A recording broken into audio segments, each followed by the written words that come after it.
I spent over 2 months building the most detailed and realistic ride I have ever built in Planet Coaster 2. I'm taking you through this entire process, turning this LEGO theme into a ride. From a crazy detailed entrance, queue, and station, and iconic vehicles built from scratch,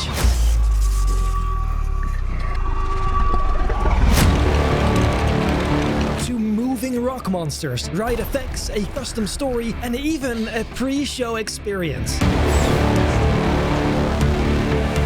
It's time to truly push the limits of my abilities, the games, and build Power Miners, the ride.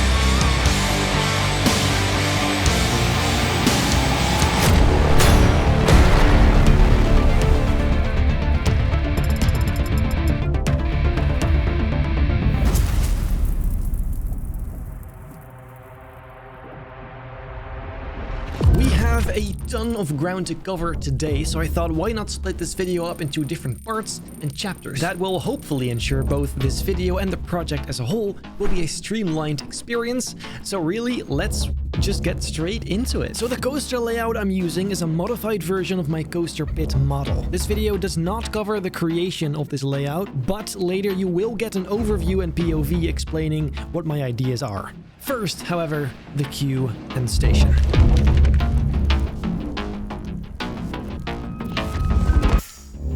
The entrance and exit are already strategically placed on the location shown, and it's up to us now to connect a logical queue layout. I start with the queue path alongside the length of the loading station and extending it further past the unloading station as well. This may seem strange for now, but trust me when I say this will all make sense later. For now, it'll go down a little first, because the exit is equally important with everything being this cramped up. I continue the queue line a bit further, adding some potential for curvy rock bits and straight kettle pen bits.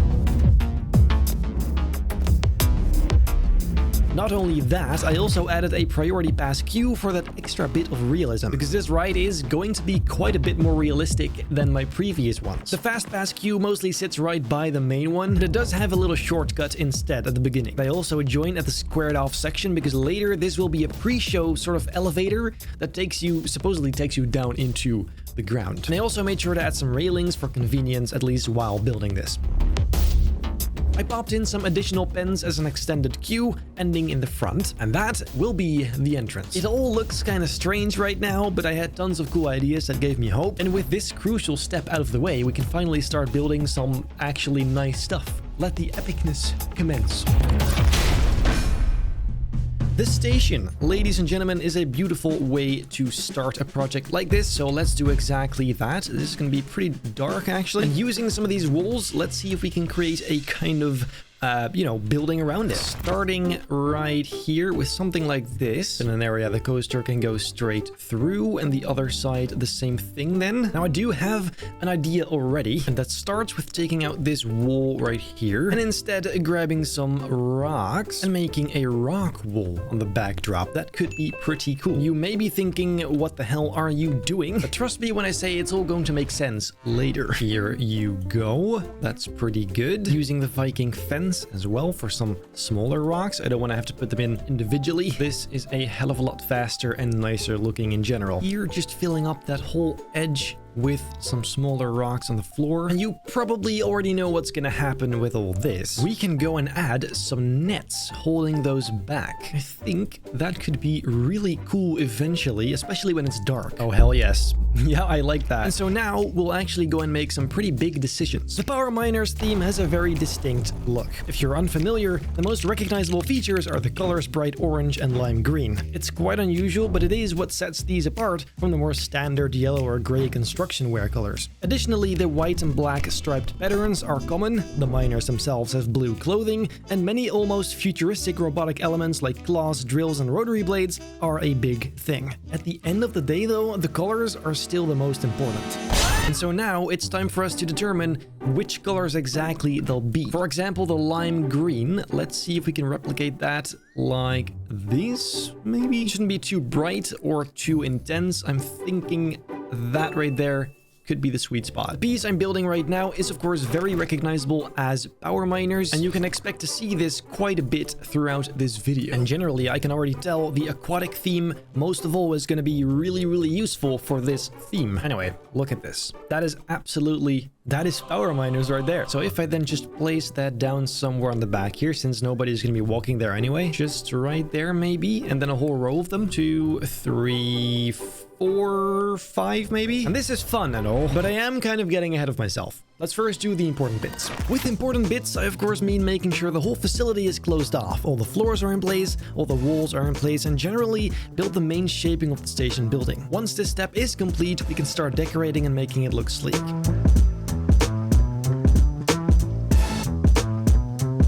I am using the metal corrugated walls for at least this stage. I think it kind of matches the vibe, but also we can always just change it later and add some rocks and cool stuff. So really, this is just for the main kind of idea.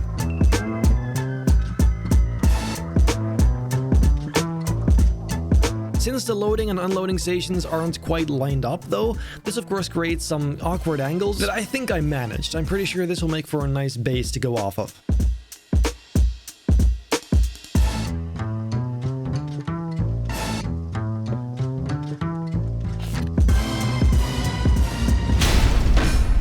There is something really fun I'd like to start with today, and that is creating little signposts for the row numbers, which is something I never do for some reason, but I think it'd be fun to add that bit of realism for this ride for sure. So using this pole right here, I'll create the base for it, and maybe we can use this part.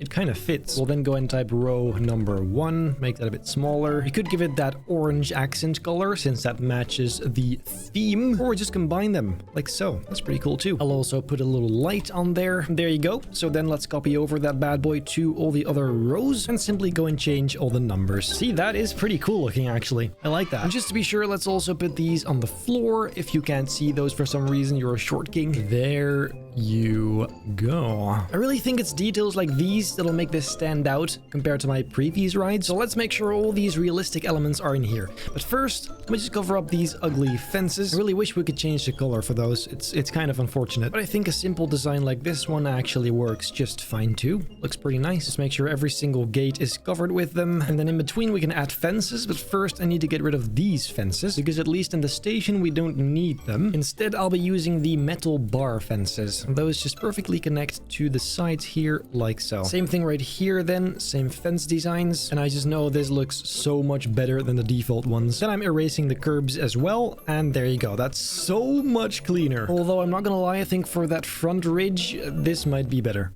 Yeah, so it's a nice combination of fences and walls. Then some other utilities I want to build before adding all the detail is lockers. That in fact is kind of the whole reason why I built the layout like this, because you're gonna be putting your stuff in on this side, and once you get out, you grab it from the other side and get to the exit. The lockers themselves I'll make using some beveled walls. The aquatic theme in general is just absolutely perfect for this. And why don't we use these attachments for the handles? That looks really cool actually. And this time I'll even go and add numbers to them because I'm insane. Well, then comes the copy and pasting. And so we need to determine how many rows we're gonna have. Probably just all the way up until the end. And that could be 3 layers high. It doesn't need to be that many, because at the end of the day you're already so close to the station. By the time you're out, all the lockers will be emptied already, so that's fine actually. However, we also need some consoles where you can actually rent one, so let's have 2 open spots like so. Look, I'll just use some greebling pieces from the science fiction pack, as well as a little interface to scan your ticket, and then you can rent a locker. Scan your park ticket. We'll smack that on the screen here. There you go. Free lockers. That whole thing we simply copy over to the other spot we made. And then comes the fun part, changing all these numbers to 1, 2, 3, 4, and so on. And that is going to take a while, so I'll be right back with you.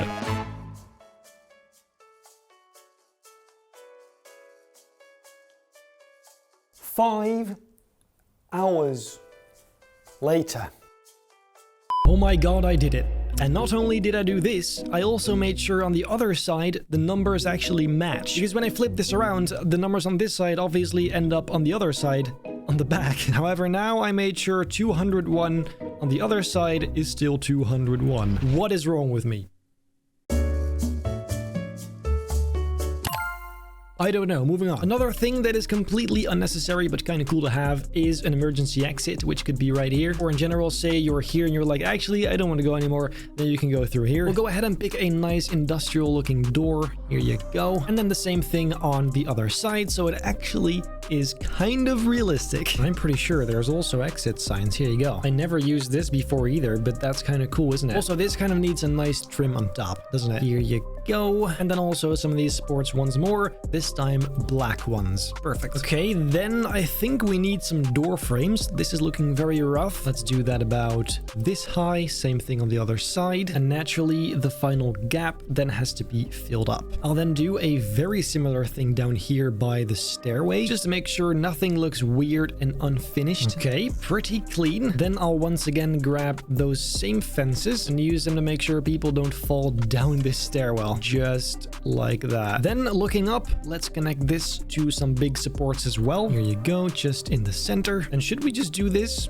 It's kind of cool, right? That same trim from down below too, and then that is pretty cool. We should probably have that thing on both sides. Just make this a big metal supported room. I don't think there's going to be any rock walls here. This is just going to be fully indoor. And I am kind of jumping all over the place now, but on the other side, I'll add some fences too to make sure this is not the side you exit to. And that reminds me, why don't we make signs saying that? Unfortunately, nothing is as straightforward as that. We do need something to hang that up from. So let me just try and see if this is cool looking from below. I'm pretty sure it is. Look, that is cool. Oh my god, and what if we go and add rocks above it, which you can then see from down below? Like we can add some lights on it. Dude, that could be sick. I love how I'm already getting sidetracked again. It's crazy. Let's first actually put a row of these rocks in place so that all the edges at least are filled up. There you go. And then, well, fill up all the holes that we created. Just like so. Pretty good. And the great thing about all this, it doesn't matter what it looks like from outside,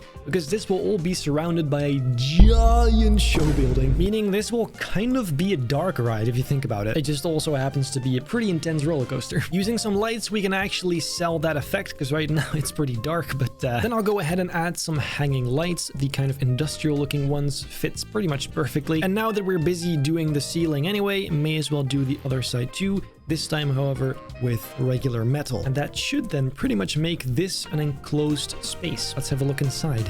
Yeah, it does. So it is pretty dark still, especially here. But first, let's see what else we can add here that isn't lights. For that sign that says exit to your left, I think right there is actually fine. Like everyone can see that from here. Let's make it slightly smaller and then just put that right above that door frame. The reason, by the way, I always add text separately and not using the actual sign text is because I want to have full control over where it actually sits on the sign. So as you can see now, I can just simply move that around. I can add different colors to it as well in the same sign. So pretty much speaks for itself. And just a tiny little arrow to make it a bit more clear what your left is, because some people struggle with that.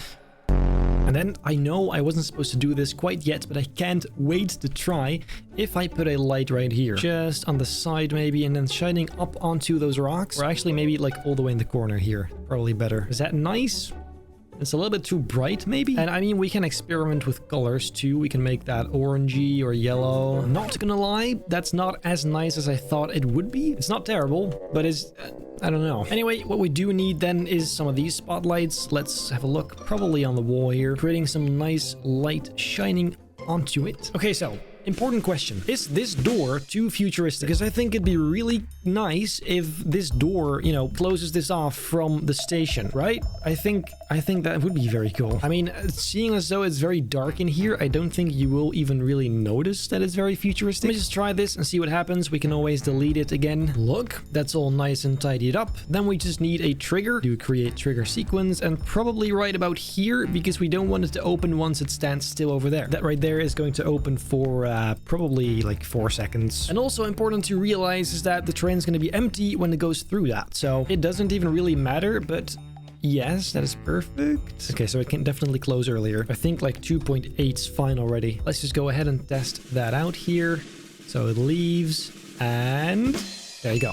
That's pretty good. I don't think it is that far out of place. Sure, it's maybe a little bit futuristic, but overall I think it kind of fits the Power Miners aesthetic. They do have kind of futuristic things going on every now and again. So, well, I think for the unloading station, it is quite plain still, but a very good start nonetheless.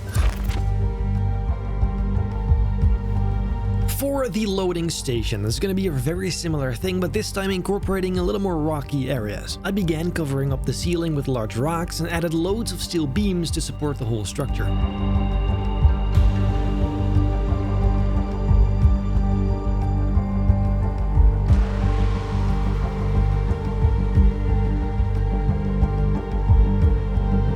And it was at this point I already wanted to put in some bright orange elements, such as these tanks, just to get a better feel of the aesthetic for this building. And, like I mentioned earlier, the aquatic theme pack is literally perfect, especially all those pipe and valve items it has.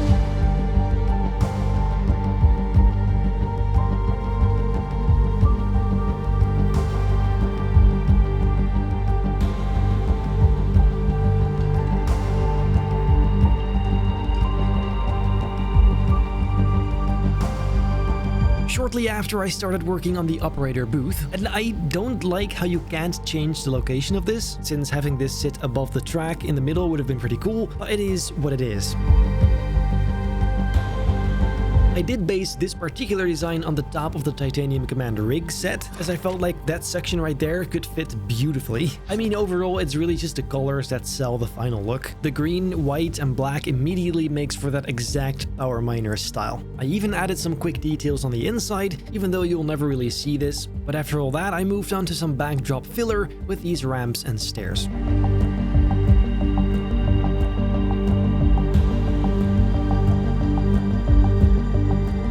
It was at this point I got an idea. What if I already added some crystals in the walls here? I tried putting some in there using the same colors Lego did, but I wasn't really sure yet. First, I wanted to see what it looked like when the ceiling is all closed up. And now, unfortunately, the crystals in Planet Coaster 2 emit quite some light, resulting in them lighting up the whole station with rainbow colors. I didn't really like that at all, and after realizing even dimmer colors were still too much of an eyesore, I just decided to leave it blank instead. I did add some additional spotlights and other lights to make sure you can actually see something in here, and later grab these science fiction doors again to make sure guests can't see into the dark ride section at the start. And that, I think, right about wraps it up.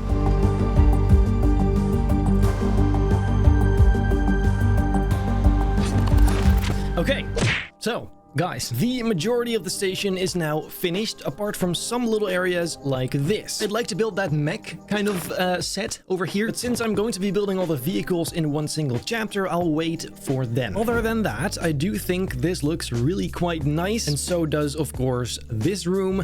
It's just, it works, and for once, that is a really nice thing to have. However, in order to properly continue, we first need to know what the story is going to be. This ride will have an actual narrative. It'll have a pre-show, maybe some screens in the queue, and so we're gonna have to accommodate for that. And I think it'd be nice to have that information before building all of that. So, without further ado, let's first do some research.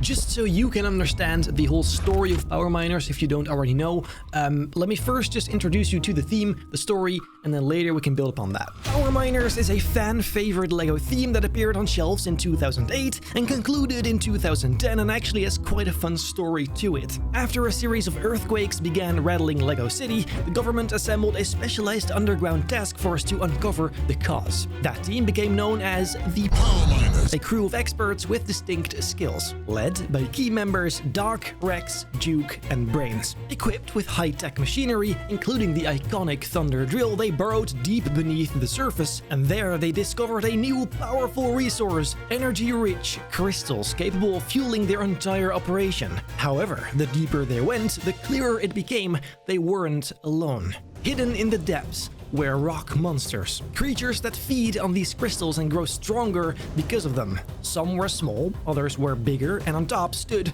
the Crystal King. And even deeper underground, the team encountered lava rock monsters. More dangerous in appearance, but functionally not all that different, just as aggressive, only now...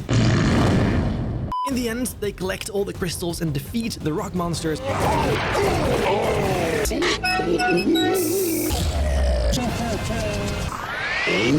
Boom! Happy end, earthquakes gone. Interestingly, however, in the official storyline, the Crystal King is never actually destroyed or killed. And that works perfectly for us, because that means he's still down there and we can use him in our story. And so I thought it'd be fun not to tell this existing story, but build upon it instead. A sequel, if you will. And this is what I came up with. And while explaining this, I'm going to be building the Thunder Driller set, because what else am I going to show you here? So here you go.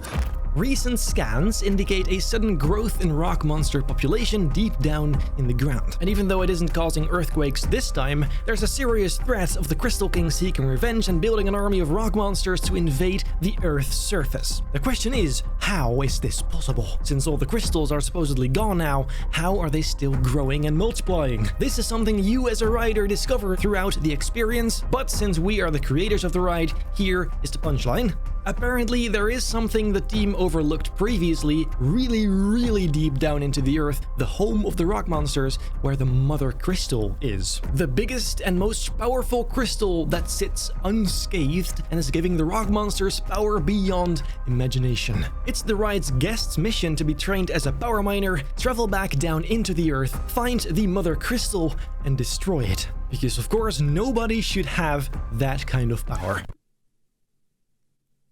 Additionally, the original team could have built some new sort of machine to swiftly travel down the already existing tunnels the Thunder Drill made previously, adding yet another kind of new element to it. And of course, leaving potential for a very cool train design. With all these elements in mind, we can now start planning how we're gonna tell this story. And that is important for the next chapter of this project, the queue decorations. So the way I'll go about this is first I'll build the main rooms, such as this kettle pen section, the lift over here, and probably also something here, and then the connecting parts I'll do later. And let's begin with that elevator, because I'm super excited to see what that will look like. I'll begin with a simple squared off kind of room around it. For now, actually just the foundation. Look, just like that. It's not square, but close enough. For the floor, we'll do metal, also gray. There you go. Just covering up the entire thing. Then next, on each of the corners, I'll raise it up a little bit just so we can kind of see what this will look like eventually, filling up all the edges. And then in those holes I made, or holes, I mean open areas, let's add this, see what happens. Because I'm planning to actually put in some sort of mechanic that makes it look like you actually go down into the ground. Since you can see straight through these, that is absolutely perfect for my idea. I'll grab one of these supports, make that same kind of lime green again, and start using that for a frame, because overall we still don't have enough of that green in here. They will both attach to a giant horizontal beam, and these absolute bad boys as well, because I simply love them and we don't use them enough. And then the corners need some bigger supports to make sure that's the anchor point for all this. There you go. I think that is actually pretty good. And now, guys, the cool stuff is starting, or at least I hope so, because I don't actually know if this is gonna work. Anyway, let me just grab this bad boy right here. Let's first have a look at the settings. So we have slow, very slow. That's probably better. Though for now, I think slow is fine. So what we're gonna do, I will grab a metal wall and attach it to that moving platform. And I'll start on this side because that's where we made the first window. I will flip this around against the wall, make sure it doesn't actually touch it over here. In fact, even leave just some extra space between. I'll make that a little bit higher, in fact, about as high as that moving platform, and a little bit extra just to be safe. I'll copy that over to the side like so to cover up the whole thing, and then I'll just move that away a little bit because we need to work over here. I think it's already starting to become clear what this is I'm trying to do. I'll put in 2 rows right next to each other, and then in the middle later I can add a bunch of details like these. However, first I need to try if this works at all before putting in all that effort. So very quickly I'll just do 1, 2, and 3, and then now let's put that to the test. next, we'll move it a bit closer back to the elevator again, to the point where it almost touches the wall. There you go. It then has to go all the way down because it's in the downward position over there. So like this. And then once we turn this on loop, absolutely nothing happens. Oh wait, it's paused. As you can see, this kind of replicates the idea that you're going up and down. And I'm hoping, especially when, you know, this is a dark room, the effect will be a bit better. In fact, hold on. Let me just try that. Here you go. I don't know. I'd say the main problem is it doesn't go down far enough because you can only have so many settings. That is my criticism towards these elements. Like, they're only this list of stuff it can do. You don't have much control over it. But to be fair, if we do ultra slow, at least it takes a bit longer. Actually, for now, let me just finish the room as I've done here and see what it looks like then, because I think seeing it around you already makes it a bit better, but let's have a look. Okay, so now all around we have this platform going up and down. As you can tell, that is pretty satisfying to see. So now that looks like this, which if you look around you, it is definitely a bit more, you know, convincing now. But you're kind of missing like the shaking. If you shake a little bit, it looks a lot better. This is not going as planned. Let me just try something and be right back with you. I actually managed to do it somehow. So on the back here, you can now see there are 3 of these moving platforms. And there's actually another one somewhere down here because look how tall that is now. I did need a sequencer for this, but if we go in here now and have a look, click play trigger sequence. It now goes down and it keeps going down. It just keeps going. This is incredible. I love this. And then it goes dark and then boom, you arrive and you go out the door on this side. There are 2 doors. One of them actually opens up. The other one is just as like a secondary door. And of course, the one here is where you get in. So we could actually sequence that whole thing. In fact, let's do that right now. Let's do edit trigger sequence. Zoom out a little bit. So these can go like, let's say 10 seconds in. So when we now play, it opens up. You go inside. After a while, they should close again. Let's have it. There you go.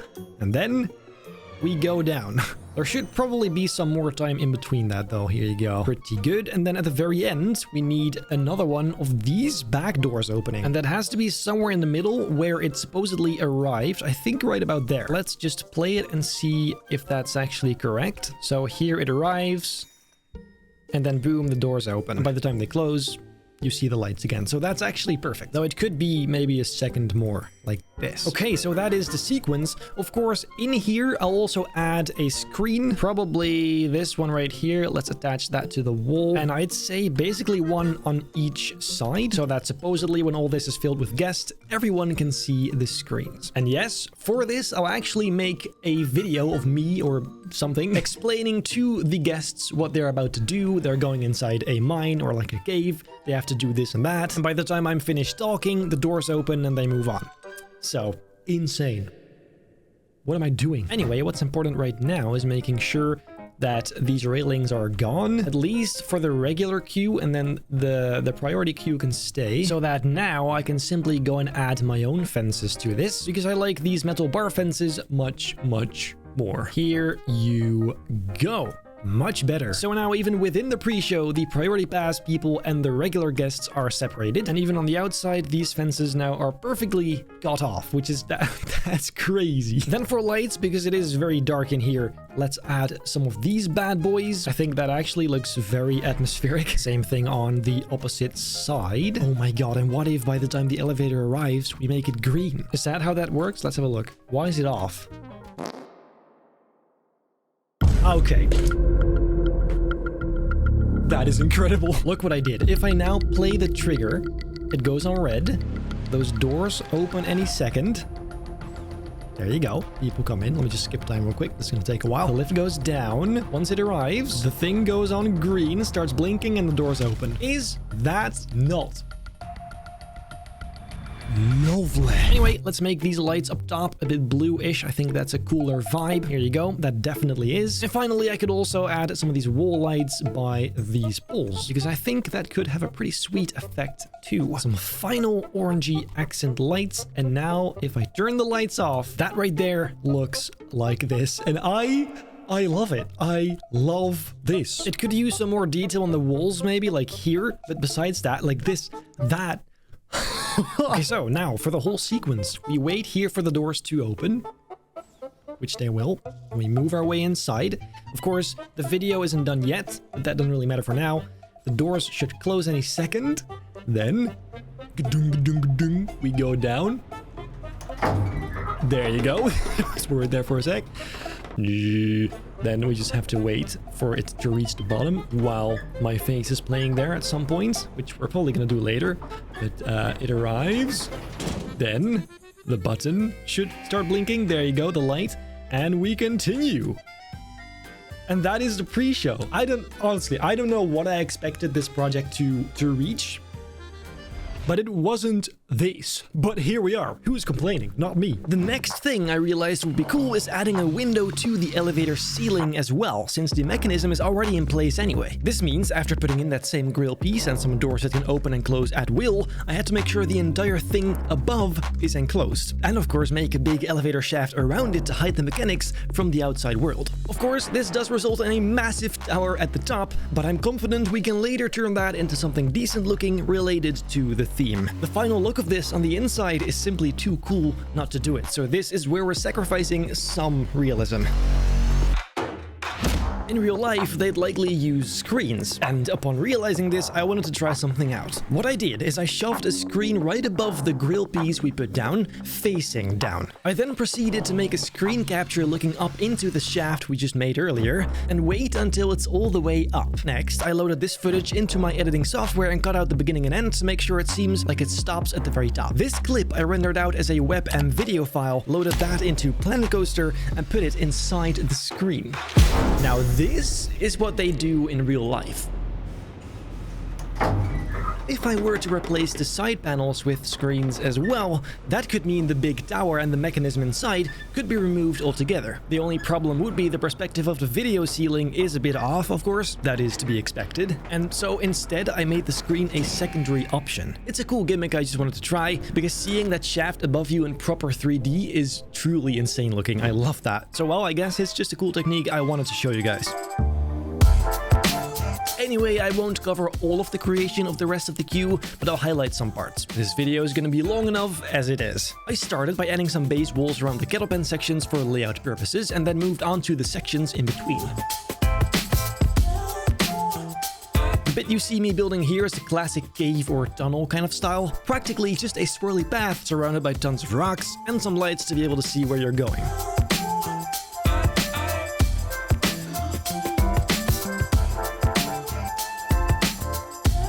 These lampposts I made are connected by wires. I thought that looked kind of cool. And I also used some different fence designs, this time using that orange kind of Power Miners highlight. At this point, I didn't want to be too obnoxious with the orange and green coloring, because generally I feel like I shouldn't spoil too much in the queue. The last thing you want is a queue being cooler than the ride itself.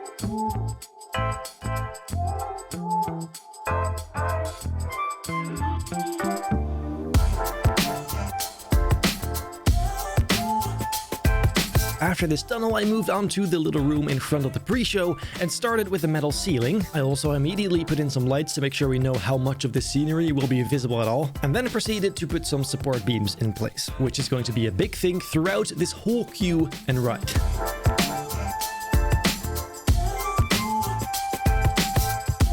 I also cleaned up all the edges around the pre-show doors, and after some final decorations like text, crates, and an animatronic representing a staff member to allow you into the pre-show, I considered it good.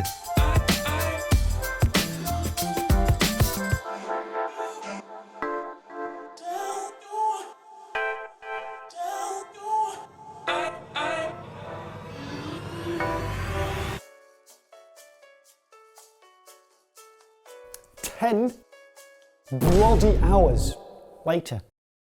So, I did some off-screen building, and I practically finished the whole queue line. Now, some of this is pretty repetitive stuff I've already done before. There is one bit that is kind of unique, but I'll show you that in detail. Do not worry. First, let's head inside and see what I built. So starting right here, as you can tell, I used this kind of steel metal archway design for this whole first part.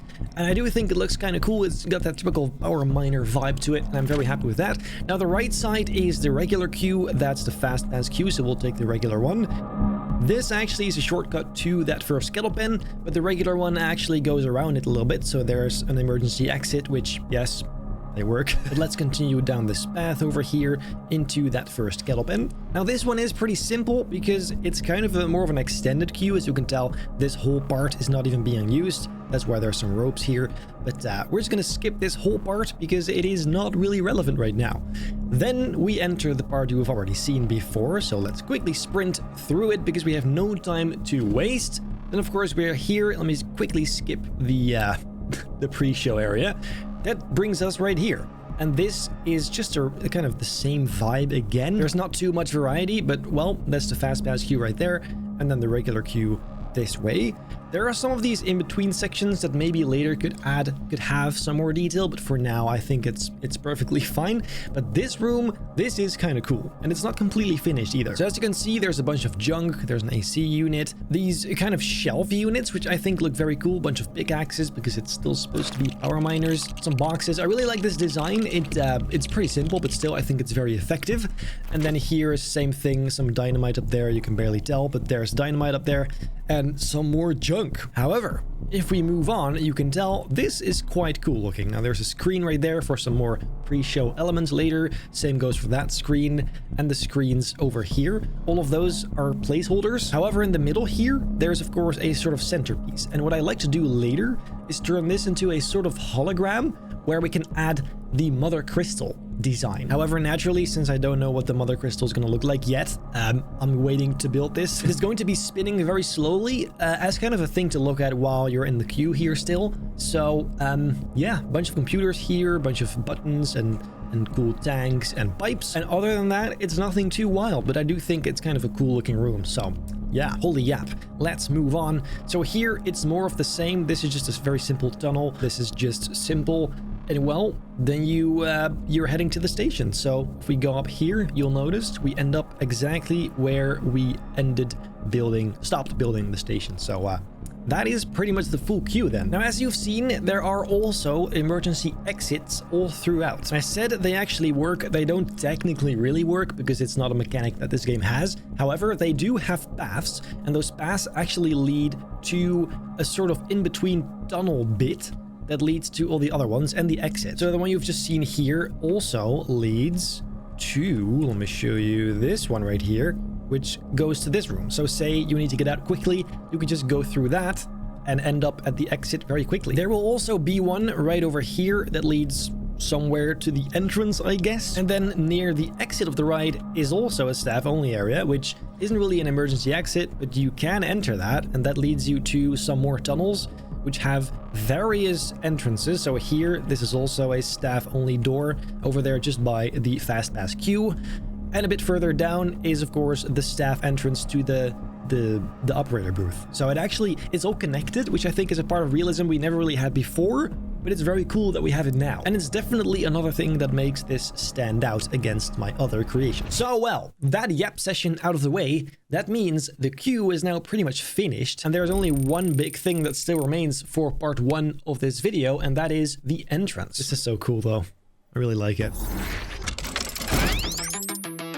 Another pretty unique idea came to mind that I never tried before. But in order to execute this, we first need some preparations in the form of this metal base. I made some walls around the area to get a good idea of what the size of all this is going to be. And not long after, I popped in a giant screen where the ride logo will be displayed. Now, the thing is, we don't actually have a name yet. The two ideas I kind of liked were Power Miners Crystal Rift or Power Miners Aftershock. And since I couldn't choose, I made you guys choose. Aftershock seemed to be the preferred choice, and I kind of agree. It sounds very cool. It looks cool too. So, well, let us go and make a logo. I opened Adobe Illustrator and started with a decent looking font. It needed to be a little bit futuristic, but not too much. Still kind of an underground vibe. I thought maybe we should rearrange some of the lines to make it a bit more interesting. I also skewed the whole thing to kind of create a more dynamic look. Solid base. Now comes the cool part. Opening Photoshop. I yeeted this straight into Photoshop, added the Power Miners logo and thought that needs to be horizontal instead, so I converted it to this. As for the Aftershock title, I clipped a metal texture to it as a start and immediately headed to Bevel and Emboss to turn this into a proper metal design.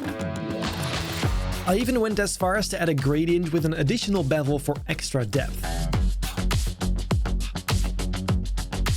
Using some reddish glow, I applied some light on the bottom half of the text with yet another texture, this time a grungy one. Lastly, a simple extrusion was popped in and boom, Power Miners Aftershock. Now, just that alone wasn't nearly cool enough, as you probably suspected. So I opened up After Effects and imported this logo and proceeded to copy and paste the background from this video's intro and a few finishing touches like shadows and a little color grade. And this baby right here is what we're going to be using in the game.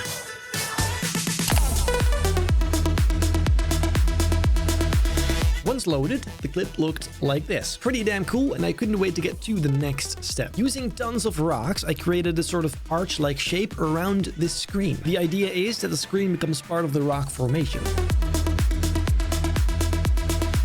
In order for it to look good, however, it definitely needed some light shining onto the real rocks. I used spotlights for this because in the game, both the lit and irregular screens don't really give off realistic colored light, which is understandable, to be fair. And well, this is the solution I came up with. And even in the dark, it looks pretty cool. I continue placing rocks around the screen, this time the bottom primarily, and once again did that same spotlight trick, but this time with orange light instead. And not only that, I also experimented with real fire effects to enhance it. And enhance it? It did. Then after a few more rocks, I wanted to at least make this feature kind of realistic by adding some little gas pipes that would eject the gas to trigger this effect. Or whatever. Of course, it's not entirely realistic to have this right by a screen, but just like the elevator stuff, it is just too cool to get rid of now. The actual entrance part needed a hazard strip, some more fences reaching outward, and of course the little gates telling you which queue you're in. I hung up some hanging signs as well as little screens to display the current waiting times. For these, I had also made screens that glitch a little bit for a dramatic effect.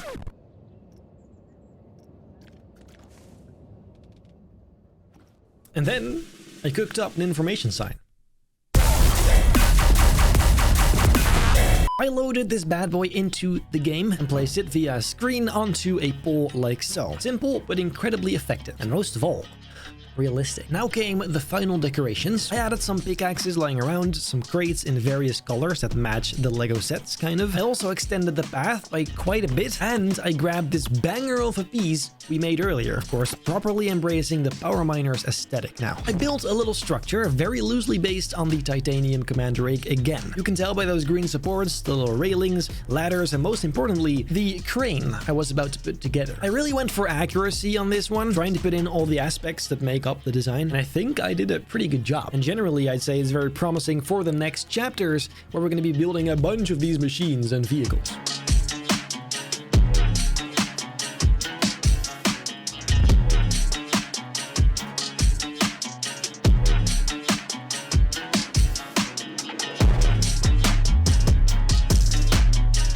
The only problem is the rotation. It either spins all the way around or only a quarter, but it's still way too fast.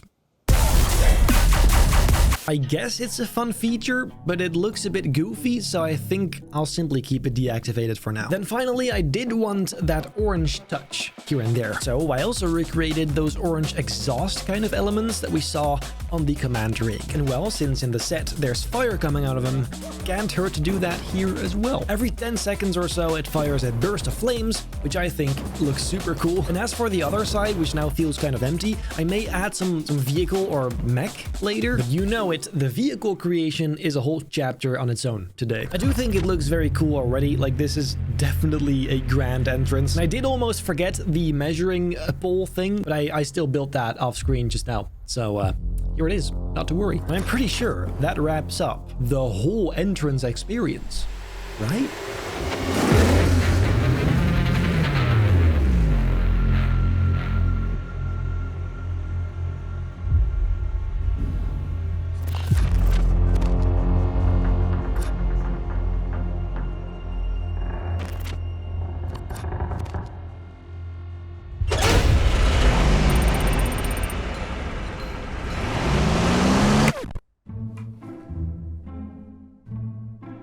That right there is what we're gonna have to make. I don't know why I'm doing this British accent.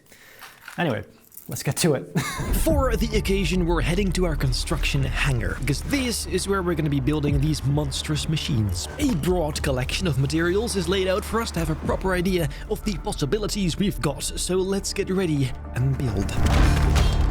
I actually already did a little test by building the stone chopper first. This is the smallest vehicle in the power miners lineup, and this is kind of shaped like a motorbike. The important part of this whole chapter is trying to find a good balance between accuracy and realism. As you can tell, I really tried to make this a plausible vehicle without sacrificing too much of the original design, and I must say, I personally believe I found that balance with this one. Now, before getting to that thunder driller, I'll start with one of my favorite machines, the mine mech, because it's a bit smaller and simpler.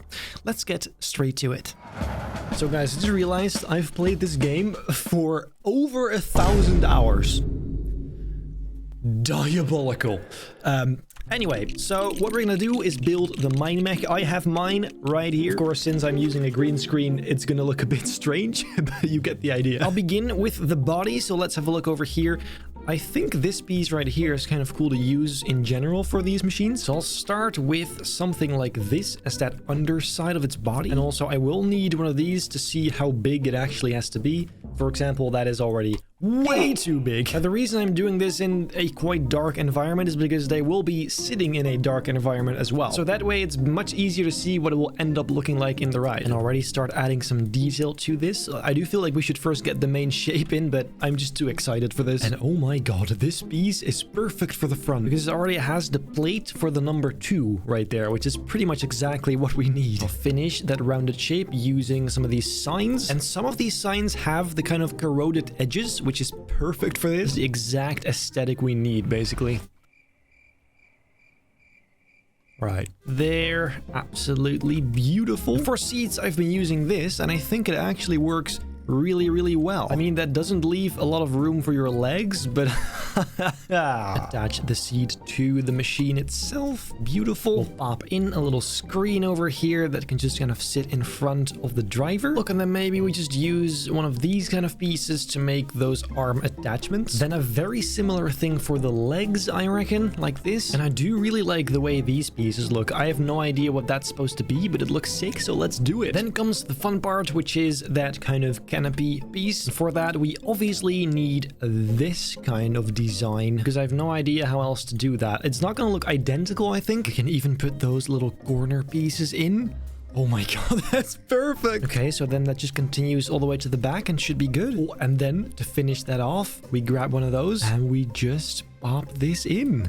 Oh, that's perfect. This is going so smoothly. Then we technically also have some of these beacons, which does it actually spin around? It does do something, and it is accurate, so let's go with it. There you go. Then the arms and legs. One thing about this model is the feet stand very wide, like the legs are wide. I'm gonna try quite a different sort of design, but the same shape, if that makes sense. For the lower legs, I may be onto something here. What about this? This might be it, actually. Then we do a bunch of these little rods in a row, like this, and I think that's then pretty much it. And those are the feet. I know that looks very strange and flat and straight, but the actual posing comes later. Okay, the arms. Let's have a look. I'll start with a simple thing like this. They're actually kind of small, like they're tiny little arms. And attach this thing. There you go. And the claws are going to be quite a difficult little thing, I think. However, maybe these car parts could work. Nah, actually, let me just do something custom over here. It's not going to look beautiful, but it's better than that. Maybe something like this. I don't know. It looks a bit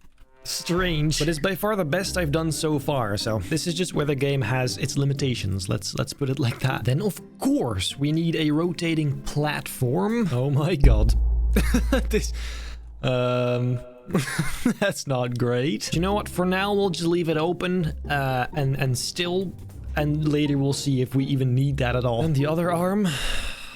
Bloody hell. I will actually just copy this first part because why build that again if we don't need to? And then attached to that will be that rotary blade type thing, which should probably be orange actually to use for that base rod. And then at the very end here, we need once again a rotating platform. This one can actually work properly, I know. And then pretty much the exact same as that motorbike I built. We have to rotate this There you go. Because even in Lego, it is the exact same piece they used for it. So let's have a look.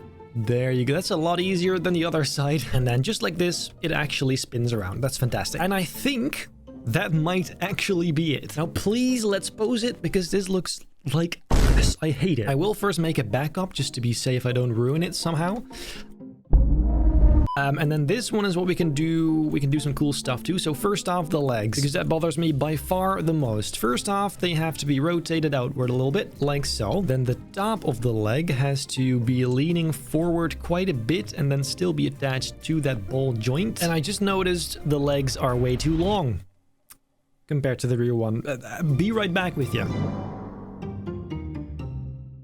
Ladies and gentlemen, it's finally done. Behold the Mind Mech in a bit of a more badass pose. It's really hard to pose because the axis keeps changing. It's very annoying, but I think this is a decent neutral position. That is the first big vehicle finished, and there are many more to come. If you hadn't noticed already, I scrambled and put together all the power miner sets I own in real life too, and well, finding all the parts was already a task on its own. But unfortunately, I never owned the granite grinder, so I had to do this one based on pictures exclusively. The result is fine, in my opinion. It's not the most riveting vehicle, but a nice addition to the lineup for sure. On to the next one. The Crystal Sweeper is a strange one. The caterpillar tracks, spinning blades, the crane and almost tractor-like aesthetic probably make for the most unique out of all the vehicles. Even the order of building was kind of strange. I started with the ramps on both sides of the vehicle and added some support. First, I focused on the wheels and tracks, copying over the ones I had previously built for the granite grinder. I scaled them up quite a bit and put them in place. And before you say anything, yes, they are actually the right length. The original vehicle is weird. You can tell from this side view, it is in fact supposed to look this way. I put some wheels in place and added even some small ones as my own little extra. With this base in place, I popped on the first few lime green panels at the front. I attached them to the frame and added some decals to it like hazard strips and the number 6 because, well, this was the 6th vehicle in the lineup. Then using some engine and tube-like parts, I built the 2 elements you see here. I definitely took some creative liberty here, but I think it's better for it. In general, for all these, I am filling in the lack of detail with my own kind of ideas of what I think that would look like. For the control room, I put in yet another metal slab, attached it to the frame and started building up the structure from here. This is simply just loads of panels, walls and other parts I found to fit well. I even added some detail on the inside, and generally I will say at least half of all this effort will go unseen for the final ride, but I do plan to build a sort of vehicle garage at the exit of the ride, so guests can still take a proper look for themselves. After having built that white window frame, I added some lights at the top in a similar fashion to the original, and it was at this point I couldn't resist any longer. I wanted to make that big orange rotary blade kind of thing, so using a rotating platform, I began cooking. It's actually a surprisingly small amount of pieces. It's really that rotational mirror tool that helps so much.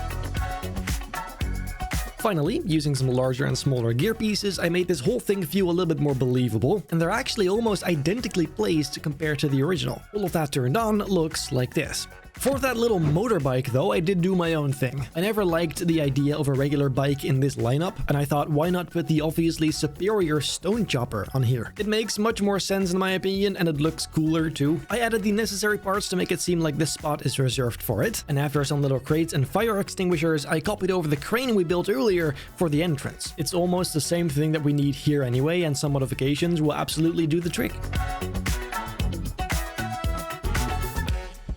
Then to finish it off, the container at the backside. I used metal panels for this, and even though it's not the exact same shape as the original, I'm still more than happy with it. And with all that done, I believe that is the Crystal Sweeper. A slightly goofy design for sure. The proportions may be a little bit off, but nowhere near a point it hurts the original design in my opinion. On to the next one.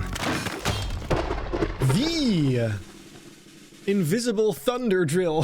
So I already know this one's going to be so much easier than the previous ones because it's actually quite a straightforward structure. So we'll begin with just this of course being the frame for the wheels, and those wheels will be attached to these. Look, here we got some axles for them. I will say these sets actually being Lego, does help a lot, because if you just look at the bottom, you can already tell the way this should be built and the way I'm building it right now. Anyway, I did notice this part, which looks a suspicious amount like those Lego wheels. So let's see if we can use them for this, and of course not leaving them as they are. We do need some extra detail because we have symmetry. Here you go. Is this not literally the exact same thing? That's crazy. Then inside of it, we do need those bright green parts again. Maybe this as a start, although I will say this does look a little bit cleaner. Oh my god, bro. I can't believe how spot on that is. It's a bit more rounded, I think, than the original, but nothing to complain about. This is really good. And since the anchor point is now exactly on that platform, let's simply move them around. Dude, I am so excited.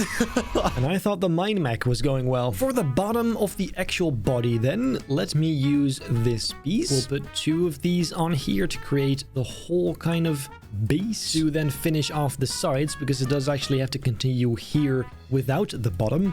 I'll use these panels, so then we have this kind of thing. This, I think, would be perfect for that area to stand on, along with a little bit of reinforcement to make it feel sturdier. And for the upper body, which is probably the most important part, we can use a bunch of stuff. We can use this, for example. There's also this, which has, I mean, that has a pattern to it, which actually is kind of cool. Look, may as well just put that here. And isn't this literally exactly what we... It is. That's precisely what we need. Now, lucky for us, the actual drill part is also using that same piece, or at least something that looks a lot like it. So, what if we just do that same thing? Popping that on over here. A bit more forward though, because we need an extra layer in between. First, however, an additional rotating platform that spins the other way, with on it the existing drill piece, and that fits absolutely perfectly. There you go. It does look a little bit strange. Nothing we can't fix by simply changing the shaping of all these. For example, I think this needs to be a lot more angled inward, like this. There you go. There you go. That's it. And then we go straight back to that orange color for the base. That'll be just as wide as the rest of the body. Then the same thing on the other side at the front. There you go. Copying over the same little blocks here as well. And that then looks really good. And I want to see what this looks like when... Oh, that is cool. That is really cool. Okay, then next, I'm going to try making those kind of fender pieces, or whatever you would call that, starting with these panels again. And this is probably not going to look the best because, well, we don't have these kind of curvy, smooth shapes, but I'll try nonetheless to see what happens. Look, it's fine, but you do see it's built up from a bunch of different panels, which is not always the nicest looking. But that's just the game, I suppose. I could, of course, at least make the edges look a bit cleaner by adding a bevel to it. Yeah, that's a little better for sure. And then the original has... Oh, that fits perfectly.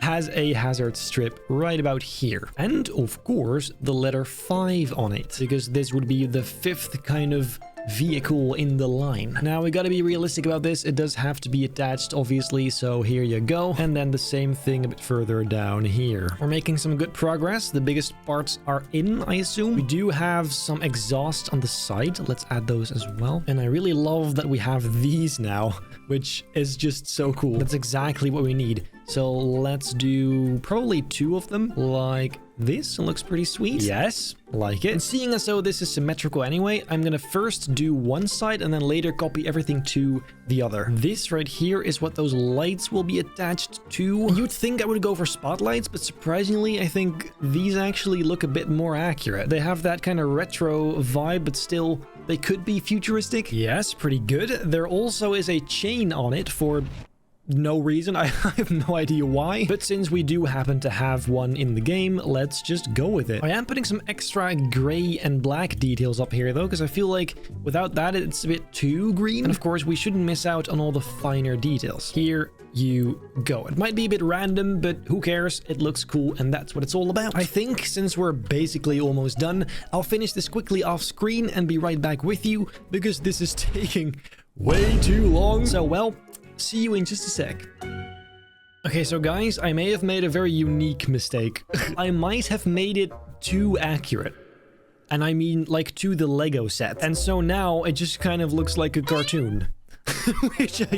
which like the exact cartoonish vibe that Lego sets have. It looks really good. It looks really accurate. I did take some creative liberties like these back sides and some of the interior, but other than that, it looks almost identical, and it looks like Lego now.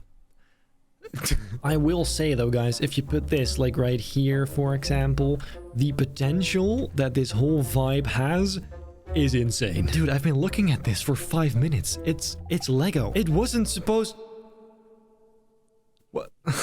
Okay. Well, you win some, you lose some. It looks too accurate. Moving on. Next was the Claw Digger. I particularly liked this one when I was a kid, and it's actually a pretty straightforward design. Again, utilizing those big wheels, this time slightly more shallow though. The engine at the back I think also turned out pretty sweet, and overall I'm very happy with how this one turned out. It feels like a decently accurate representation. Then there's also the Rock Wrecker, for which I also did not have a reference. I gotta say though, this is by far the dumbest looking vehicle in the lineup. The front looks pretty cool, but then you see the back and, well, it's just a bit awkward. I tried to stick with the original design as much as possible, besides one aspect. I moved all the blades forward quite a bit, because when the real thing would smash through a wall, which is what it's supposed to do, the cockpit would be smashed way before the blades could ever touch the wall. And well, I thought, let's fix that issue, at least a little bit. This one's more for background bullshit though, because I really think it's just a very goofy design in general. The creation of the titanium commander rig has somehow awakened a whole new level of building inside of me.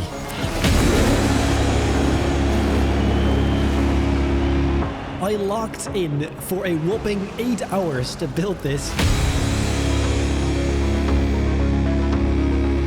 And I'm just gonna call it now, this is by far my best work yet. May I present to you the Titanium Command Rig!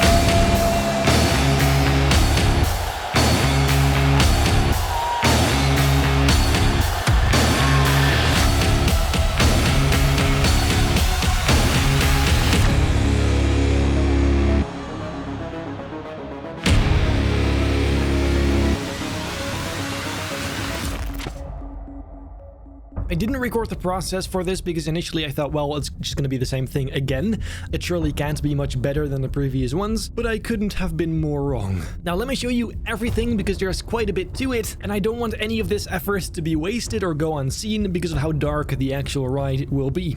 First of all, what you may notice is it's a whole lot bigger than the Lego version when compared to a human.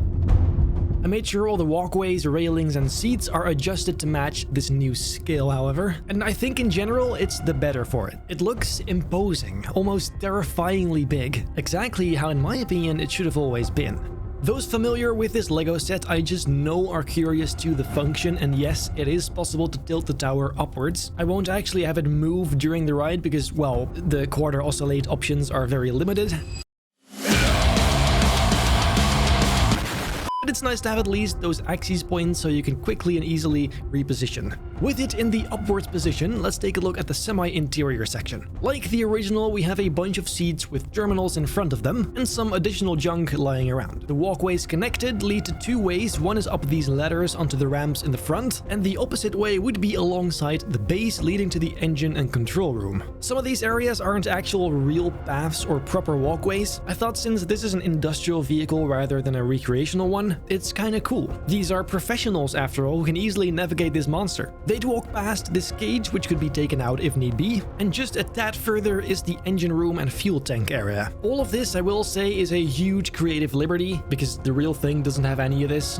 The engine at the bottom has gas pipes leading to an advanced fuel system, which I'm sure could never actually work this particular way, but connecting everything in such a manner at least adds some believability to the whole thing. The pipes also lead towards the front of the machine, as you can see right here. Why? I have no idea, but it's here. Then the stairway that leads up to the control room is another one of my own additions. The Lego set completely disregards any way of navigating this structure. In that way, mine is definitely more realistic. The control room turned out pretty solid too, in my opinion, having the same lights at the top and even a bunch of interior details such as screens, buttons, and joysticks. A person could even continue through this cabin and walk over to the walkway which leads to the crane, which of course I copied from the entrance as that's literally what it's based on. There's also ladders added to the sides of the tower with bottom parts that could be folded outward for access. That's yet another thing I thought would make it feel a bit more plausible and realistic. And in general, I really tried making all the mechanisms seem as realistic as possible given the circumstances. Of course, there's no way in hell the tower mechanism would ever work on a single hinge like this in real life, but at least I tried making it look a bit sturdy. The same goes for all the mechanisms for like the crane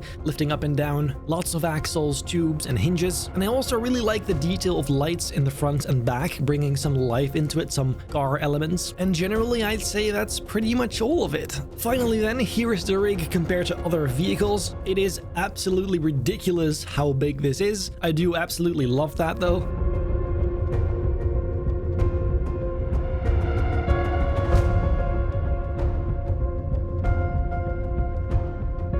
In general, this is just by far my favorite one. It has surely sparked a new passion for building actually detailed custom vehicles and elements, and in general, I can't wait to put this in place somewhere during the ride, and I already have one very specific good idea.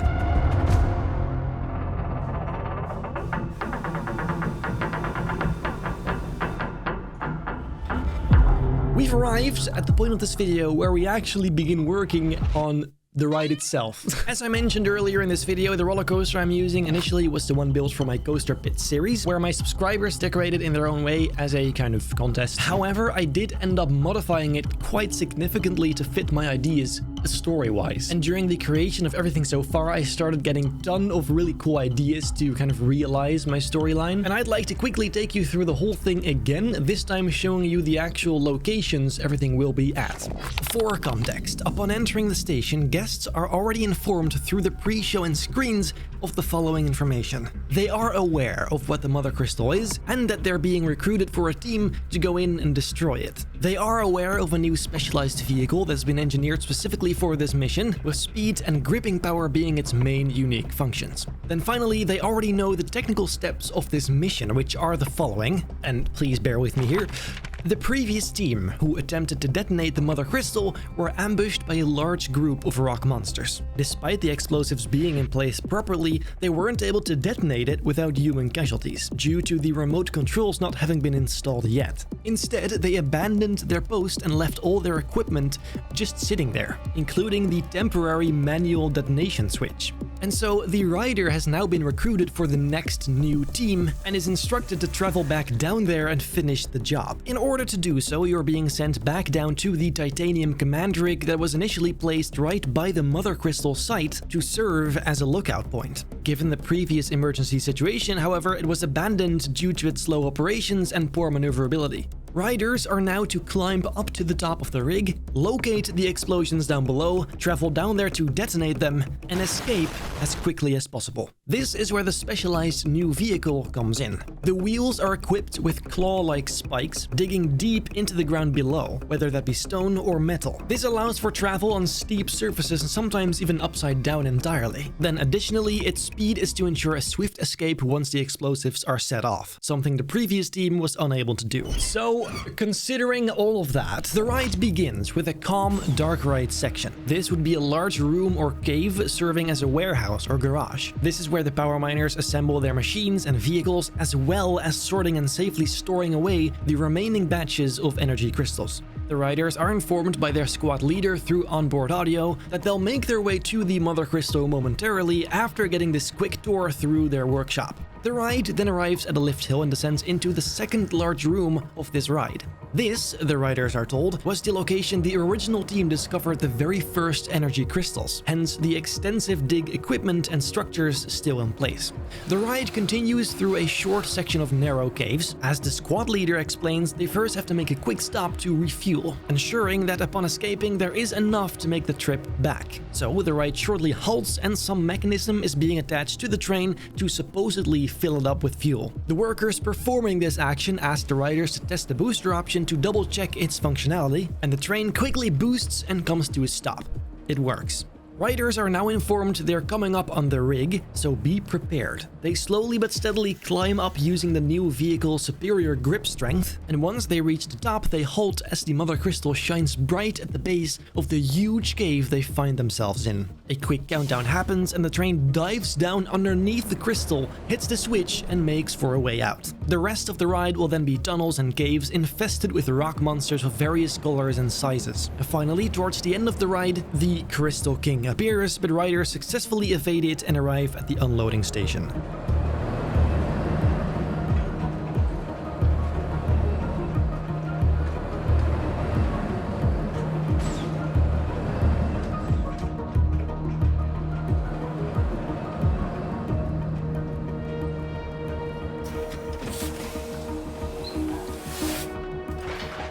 Okay, so that was a lengthy explanation, but I just wanted to let you in on my entire thought process so you don't really miss any steps. And besides, I feel like this video is already so long, it doesn't really matter anymore. But with all that information thrown at you, we can now finally begin building the actual first room of the ride. So let's get straight to it.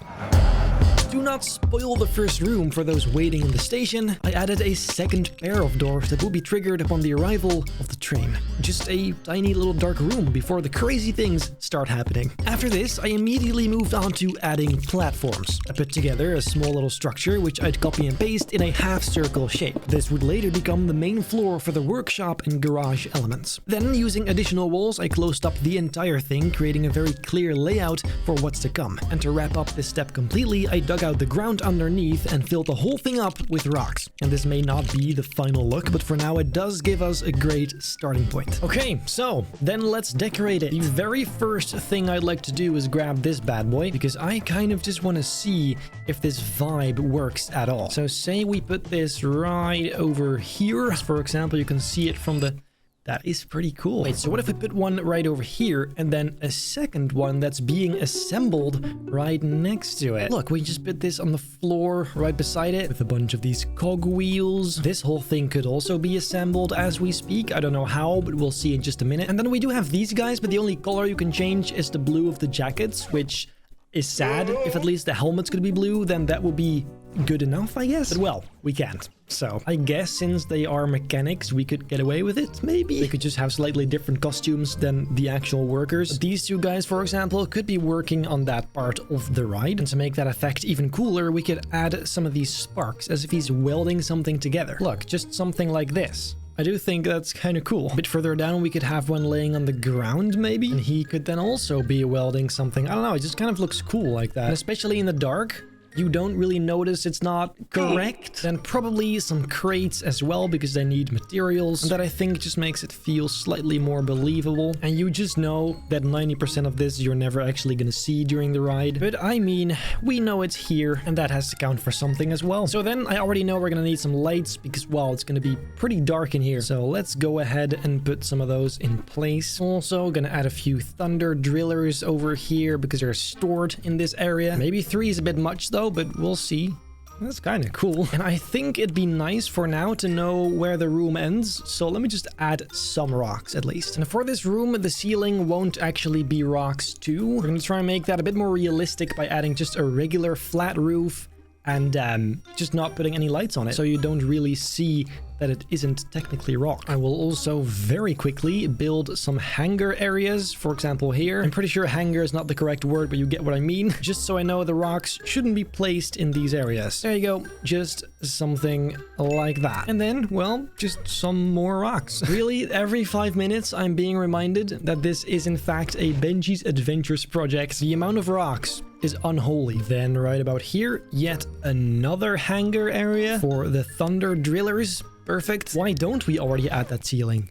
We may as well. Okay, so let's say I started somewhere here. Let's first just make a massive platform just like this. This is gonna be absolutely insane, guys. Never mind, I just realized something. Instead, this has to be a non-reflective surface because there's gonna be so many lights, they will reflect on the ceiling. That looks terrible. So instead, let's go ahead and use concrete. I am a bit scared that the whole room might not be fully dark because of this weird glitch this game has. Whenever a dark room is too big, it just kind of, the edges become weirdly, strangely lit. Yeah, see, that is what I mean. That is just not great. 6.5. Guys, I fixed it. At least kind of. First off, I added a second layer of ceiling, which usually doesn't work, but now for some reason it does. And also what I did is I changed the location of that first room. Now it actually has a curve in it and connects straight to this big hole. So that makes a bit more sense, I think, and leaves enough room for the track underneath. So I think that is definitely a good thing. Okay, let's slow down. I have to confess something. Going into this, I told myself I'll try and not skip over anything significant in this video as much as I can. And I think that was a bit of a naive thought because I also want this video to be done before GTA 6 comes out. So from this point onward, I'm gonna have to skip over certain things because having to record everything and deciding how to show you what I'm building actually slows down the process significantly. So instead, now I'm gonna show you everything that deviates from what I've done previously, meaning, for example, that I won't show you how I build a building or a metal structure, but I will show you how I use moving parts and special effects or build unique looking elements. I truly hope you understand. It is much better for my mental health at this point because I'd still like to be breathing when this is over. But anyway, the room I just worked on, I decorated that, and now we're going to be adding the finishing touches. So, not to stick too many feathers up my own ass, but honestly, this freaking thing is warranted right now. I have done some cooking. Guys, I have built a bunch of stuff. None of this is all that new or crazy. It's all techniques I've used before. It's just a bunch of metal beams, some structures, and whatnot. However, together it looks pretty wild. It is still far from finished because we're gonna have to add a bunch of animated things. But first, let me walk you through all of this. So over here, first off, we have a structure that looks very much like the one set with the cable thing, which later we'll add this thing to, which will go up and down. If it would be up here, there is an elevator right there, which can go up and down as well. We'll animate that too. Then here we have a rotating platform with a mech on it, which looks pretty cool. A bit further down then we have all the thunder drillers. We have a bit of a section up here, which is really... Wow! Which is really just the same walls as down here, except flipped upside down, and these windows added to them. And here, just a giant, very simple structure using the same supports I always use in this project. We have this cargo lift thing, which is one of the few pre-made elements I will be using here because it looks really good. A bit further down here, a bit of a hangar, which looks pretty much identical to the other one we used to build all these vehicles. This one's just a whole lot smaller and a bit more simplistic, I suppose. Then of course there's this, you've seen that. I also built a small crane here, which also can move around. We'll do that in just a minute. Right next to that is an empty area where we can still experiment with some stuff, maybe. And then finally at the end is a bunch of storage. These are just some pre-made elements, some crates, some stuff. I did make my own custom little dynamite pieces that look just a bit closer to the Lego ones. We can of course spread those around later as well. And then here there's a few of these containers from the crystal sweeper, so nothing that crazy. There is this green structure as well, which again are just a bunch of these metal supports, like support beams. Underneath is this contraption over here, which later we can add a screen in here, some lights we can sequence. So really there's a bunch of stuff going on here, but still it does need some work. And since we're now focusing on the cool stuff, let's do that. First off, this has to go all the way up there and back. For this I will be using this moving platform that will go just alongside that cable. What I'll do then is attach it to that moving platform, and then when we play it, we're gonna have to look where exactly it has to go. So that doesn't really match. First of all, they both have to be ultra slow. That then means that this is the lowest position. If we then play it, the question is, how far up does it go? I feel like it might go too far. So let's skip a bit further. Nope. Oh, wait a minute. Wait, that is not right. Wait, let's first put these on trigger only, and then we'll see what happens. And actually, so first quick thing in between, I will add a small little room, which will be known as the control room. And here I'll put in all the sequencers for this ride. So first off, this is that sequencer. We'll call this room 1, edit trigger sequence, and then let's get to work. I'll add these two objects, confirm selection. And then now I think if we play it, it goes all the way up. Yeah, see, that's what I thought. It's a bit too far. How do we fix that? You know what? It might actually be easier to just change everything around it. So let's do that. Let's just make this a bit lower. You know what? I think this actually might make more sense in general, because now they can actually get in here and put something into the container, which before wasn't possible. So it's fine. It's fine. Pop this in, and then I think that should be fine. That is actually That is a lot better. Okay, so then let's go ahead and add a trigger to this track. I'm thinking it should start right the second you enter this room. Room 1 sequence. So let's quickly test this out with the lights on. You enter the room and it should start right about now. It doesn't. Why doesn't it? I think I fixed it now. Yes. It goes up. And then as we go underneath, it just kind of keeps going. That is pretty much exactly what I meant. We could of course still play around with the timing, but first let's move on to the other stuff. Something else that needs to happen is this has to rotate. So let's say loop and then probably slow, ultra slow. We'll go ahead and add that object to the sequence. There you go. So then when the train arrives, that should start spinning as well. Upon arrival, I'll also add these two lights over here and the screen. I think I got something, so let's test it and see what happens. So the doors open, the train arrives. We have these blinking lights over here. The video that I'll later make starts playing there, and then bam, green, train goes. That thing goes all the way up there.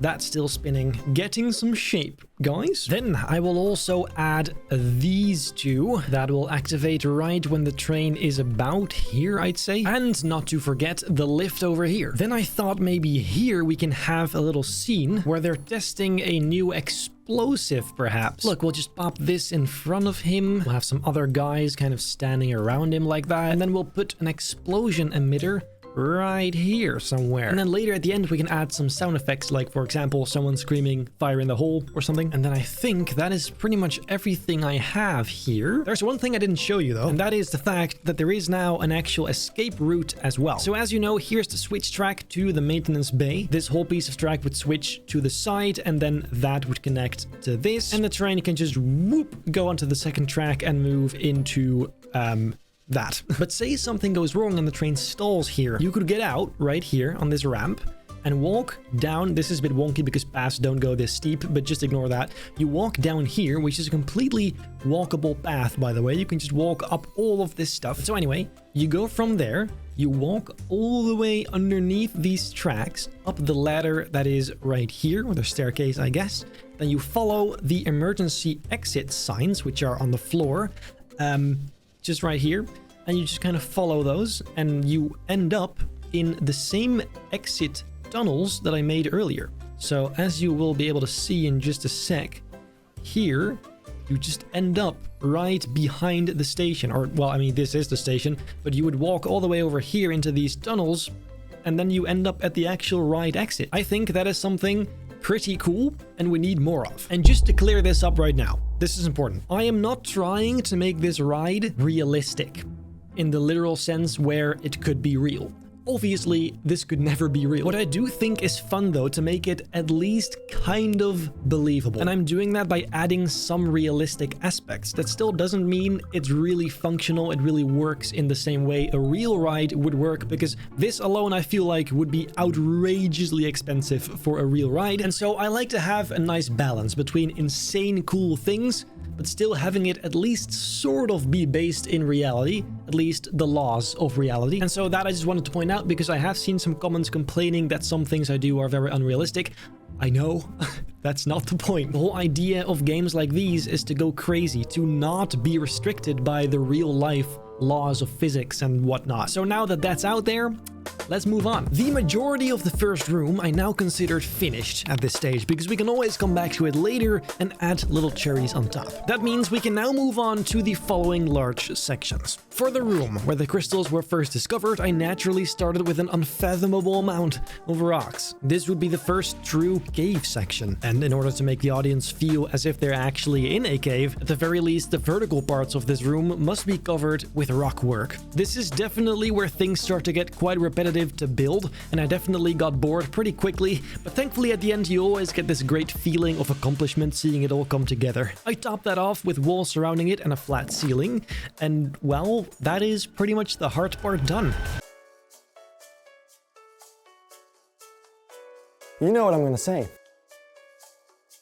17 million years later. After locking in for another good while, I put this together. To my own surprise, you really don't need much to make these caves look good. The main ingredient really is lights. If you look more closely, you can see how the structures I built here aren't anything we haven't seen before in this video. But again, it's the combination with lights in contrasting colors that makes it feel so atmospheric and complete. I will admit though, it is starting to get a little outrageous budget-wise. None of this would ever be plausible in real life, even if it's all fake rock. But regardless, I made sure the ceiling at least is a regular and realistic ceiling for a dark ride, and I put custom supports in place, which I'm very happy with. It really feels like this would be a sufficient amount. There's a pretty unique challenge about making rooms like these. You don't want people to get too disoriented. So to ensure riders don't get too sick, you always want to have some point of reference for what's up and down. And since we don't have a visible horizon, instead I purposefully added some horizontal platforms and a horizontal floor. And I do think this helps a little bit, at least. I also made sure again there's an emergency exit in this room, and not every corridor will have one, but on this particular section of track the risk of valleying is by far the highest. Hence I added the auto-generated catwalks beside the track, and as shown here, an exit route that leads you straight to the exit of the ride, as that just so happens to be right next to it. I definitely may add a custom catwalk later, because right now the auto-generated ones are really close to the train. I don't like that, it's kind of dangerous. But yeah, some final highlights are then the vehicles I placed here. You don't see them all that well during the ride because of how fast it goes, but well, a rider could always look around, of course. However, the whole thing isn't quite ready yet, so let's go in and add the last things we need.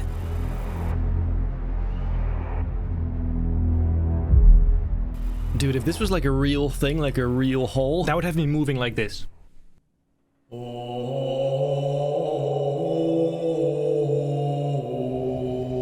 I never played Halo. Anyway, let's get to work. First detail I want to add is this has to be moving, and really just a little bit. So let's use this one. We'll attach it to the platform, and then when we play, see, it does that. Let's make sure it actually hits the ground. There you go. And then probably slow down to up. So when we play, it does that. That's pretty good. Maybe even ultra slow? Well, we'll see what happens first. Let's do create trigger sequence, place it right there, add objects, choose the platform down there, maybe a bit earlier though, like here. Let's have a quick look if that's timed right. So we go down here, it gets triggered, and there it goes. Could be a bit earlier, I think. Let's have a look over here.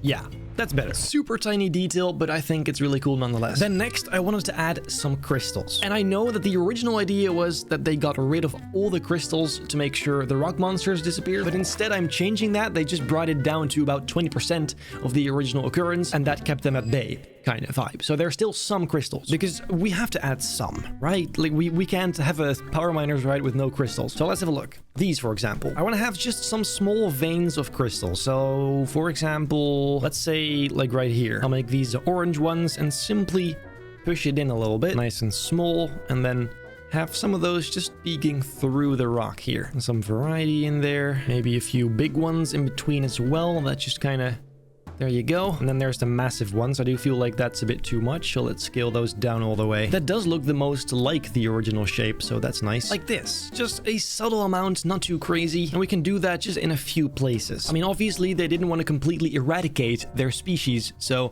they have to keep them calm. And in order to do so, they just reduced the amount of crystals to a much lower amount. That makes a lot more sense, I think. Here you go. Okay, so that's one little vein of crystals. And maybe up here could be a nice spot as well. These are going to be blue instead. And I'm really trying to match the kind of same shade that the Lego ones have. I think this is about right. Dude, this looks so sick, actually. Probably the most power miners thing I've done so far, right? Although actually, no, that'd be the vehicles, yeah. But still, it's cool. That's the point. Oh my god, bro. Dude, that looks fantastic.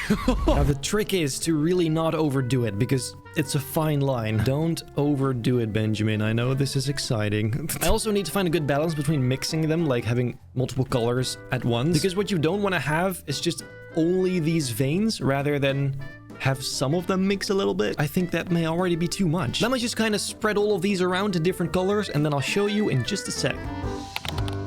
Okay, guys, I think I got it. So now we have the orange ones, the red ones, the blue ones, the yellow ones. And then on the other side here, in this reddish glowy vibe, we have some red ones, because that just makes sense. And I think I'll keep it at this, because It's not too many, it's not outrageous. It is starting to get a bit rainbowy, so I'll kind of just chill out with it here, I think. But I do like this a lot, so I think that's pretty good. Then you may have noticed there's a screen right here, which I don't really know if we're gonna do that now. Eventually, I mean to add like a big cave background there, which makes it seem a lot bigger than it actually is. We could even have some parallax effects to make it look like you're actually there, but I'm not gonna do that now because that's more of a screen-based thing, and all of that we'll do in the pre-show performances chapter. So, well, moving on. Instead, I'll just go ahead and add some junk to this platform here, because of course right now there's almost none of that. Especially up here, we could have like a bunch of crates maybe. One of these bad boys just to kind of fill it up. Some stacks of these junkers. Absolutely beautiful. See, that's already quite a bit better. I like it. And of course, we can always just steal some stuff we've already built, like this for the queue, just to add even more detail. I love that. And because it's so dark in here, you can barely even tell that it is copied. Look,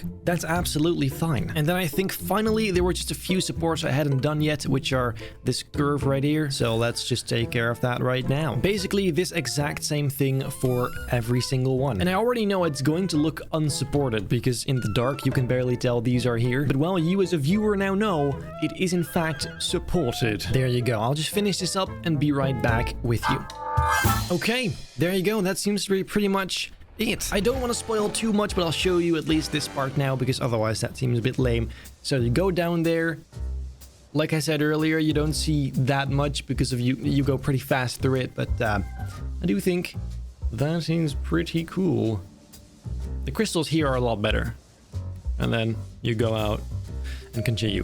So I would say that's really quite decent. I still might add some small details here and there, but I think that's pretty much it. Moving on then, ladies and gentlemen, the fueling station room. Probably not the craziest of all the interiors we're building here today, but nonetheless a crucial part of the ride's narrative. I felt it was important to first do some rock work in front of the room to ensure my idea even fits with all these different pieces of track being so close together. After also making the floor a rock surface, I added some new walls and began working on the interior. Using metal supports, I put together a structure that would later hold up some massive fuel tanks or pressure chambers. I built a ramp wrapping around at the top and then moved on to some more cosmetic details like pipes. And this is where I did add those tanks at the top, held in place by curved metal brackets. For the wall in the back then, I put together a small little panel using various items and proceeded to copy and paste it all over the backdrop. Some more brackets and thick pipes would make for a nice finishing touch, and not long after I made the walls quite a bit higher to see what that would look like. Once the ceiling was in place as well, I replaced the right wall with the rocky one instead, for variety. Now came the fancy bits. In the middle of this kind of U-turn we have here, I put together a platform with on top a big fuel tank. This would become the main one for the train vehicle. I built some supports here too for at least this part of the track and continued decorating the fuel tanks with pipes and other cool looking items. I think it becomes evident here that nothing about this differs much from the previous rooms, of course to ensure that all this has the same aesthetic. Then off screen I quickly closed this room off with walls in front of it, and well, that from the inside looks like this. In order to prepare the whole section for some more manual labor, I already put the next plane corridor in place, concealed the cave section right in front of the station, and even already dug out the tunnel leading towards the command rig. Because with all these elements ready now, we can yet again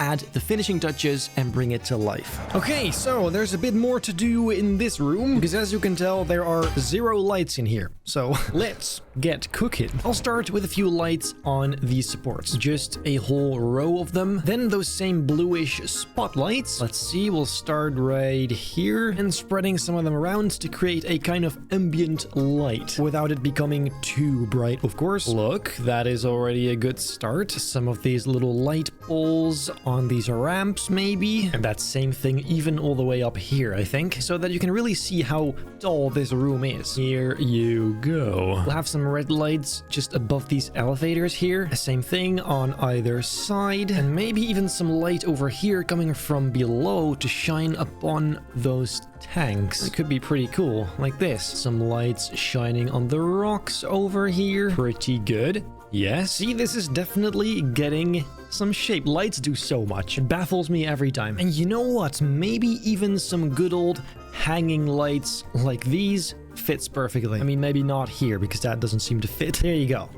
I think That's not even so bad. Lastly, I'll add some lights on these pillars, and then I think that should be pretty much it for the lighting. There you go. That's pretty good. So then, one idea I had, since this is a fueling station, you'd expect here to be a few more vehicles than just the train. So what if we just add one of these that just kind of comes out as you arrive here? So we'll set all the wheels to slow, I think. We'll once again grab one of these bad boys, attach it, and ensure it comes out straight. And then this is what that would look like.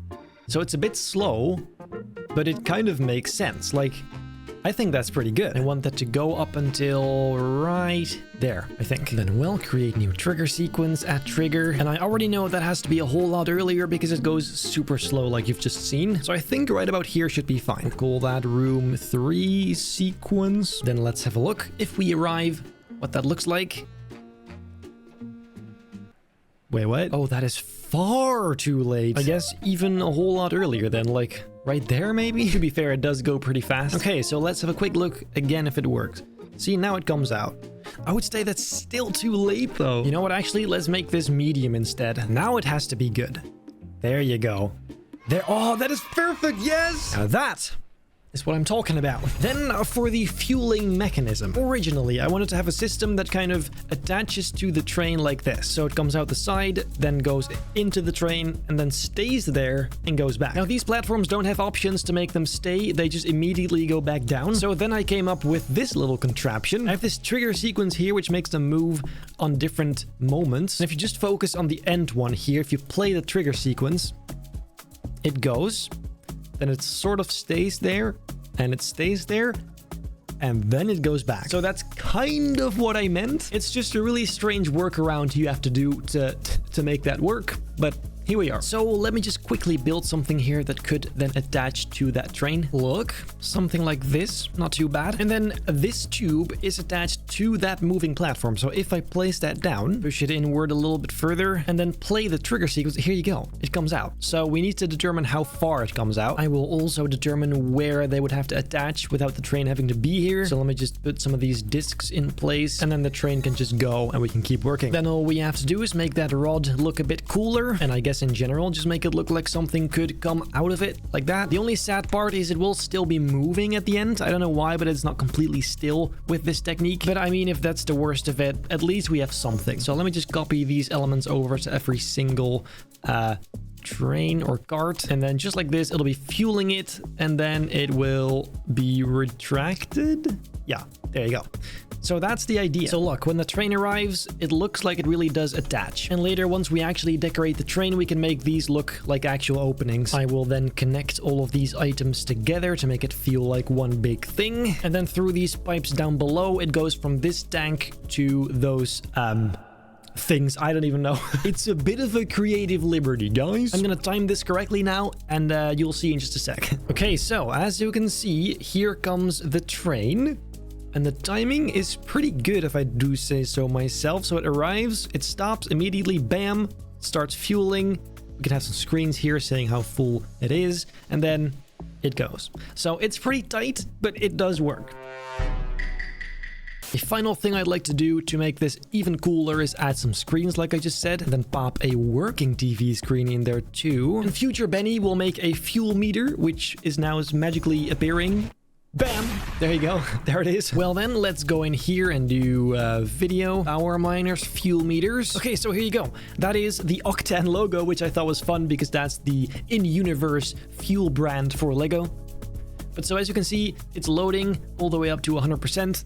And then it detaches, and that's it. Again, we just have to make sure it matches with the timing. Ladies and gentlemen, I think I've done it. Once it arrives over here, see the screens are already on. It shows the Octane logo.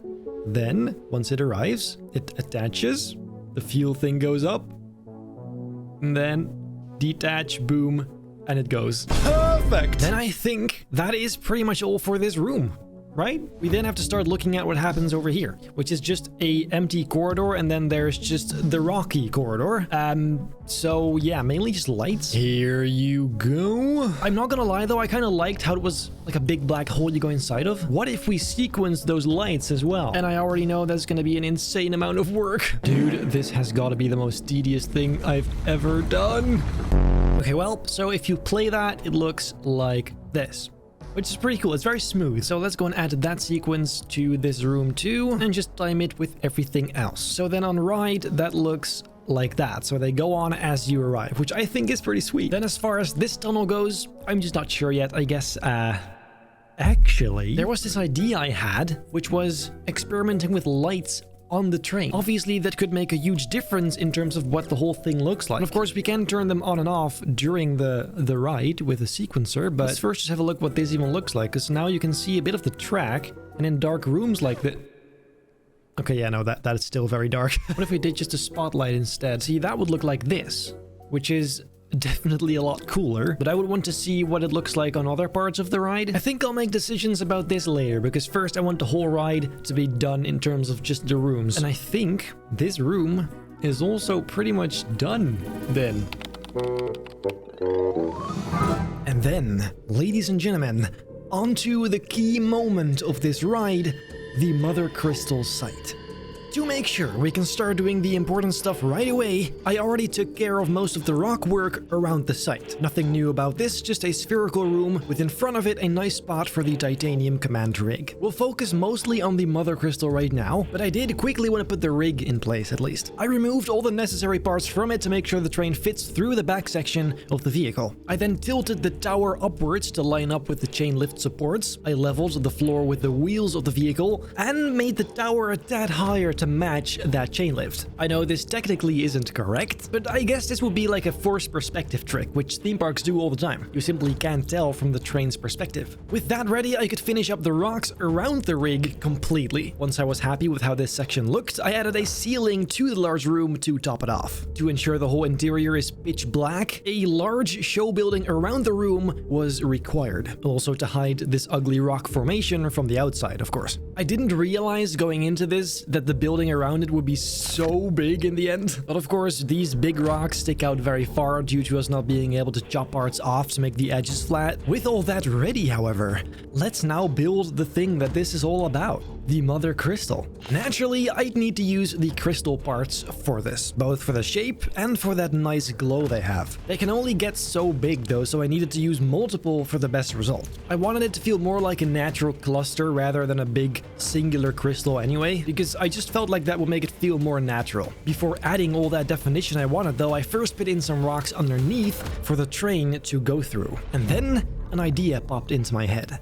In the ride logo clip, we have lava, and since this is supposedly very deep into the earth, we definitely need some. The game, of course, doesn't actually have official materials for lava, so once again, we have to get creative. I placed some rocks down here that I purposefully left some cracks in between. This is where the lava could then flow. And so I began experimenting. I found that some lights have large uninterrupted surfaces, and using those, I tried making the lava surface. It took me a minute to find the best way, but eventually I settled on this toy box light because it's pretty flat. I filled up all the cracks I created and then thought of my next idea. This needed sparks. I used fire emitters to create this effect. I put them quite far below the lava layer so most of the actual flames are hidden. This adds both the sparks and a nice unevenness in color because of the smoke. I was absolutely loving the way this was starting to look, and I was very relieved that everything worked at all. I was initially looking forward to this part the least because of how uncertain I was. Then, as a cool extra detail, I even made some little lava flows coming out of the walls, and with most of that ready, I switched back to the crystals, adding smaller and smaller ones for the most amount of detail.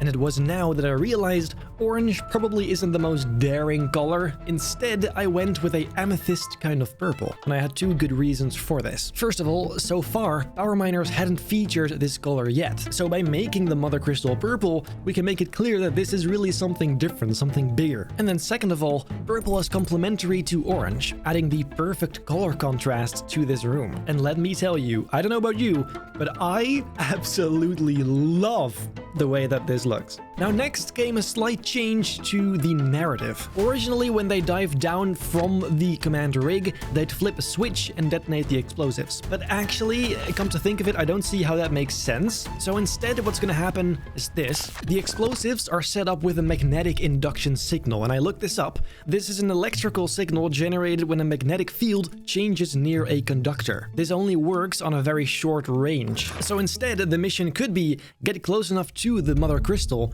to establish a connection with this system and then activate the explosives. The train would be equipped with a signal emitter to make this connection. This way they don't actually need to flip a switch, they just have to get really close. And that's much more in line with how the train passes by the explosives, and it just kind of fits with the rest of the narrative. So yeah, with that in mind, this right here would be that device the train needs to connect to, and what the recruits have to get in close proximity to with the train. I then added some final details like the mine mech and some crates on the side, and also a granite grinder being submerged into the lava. And after some technical stuff like supports, I think that is pretty much this room.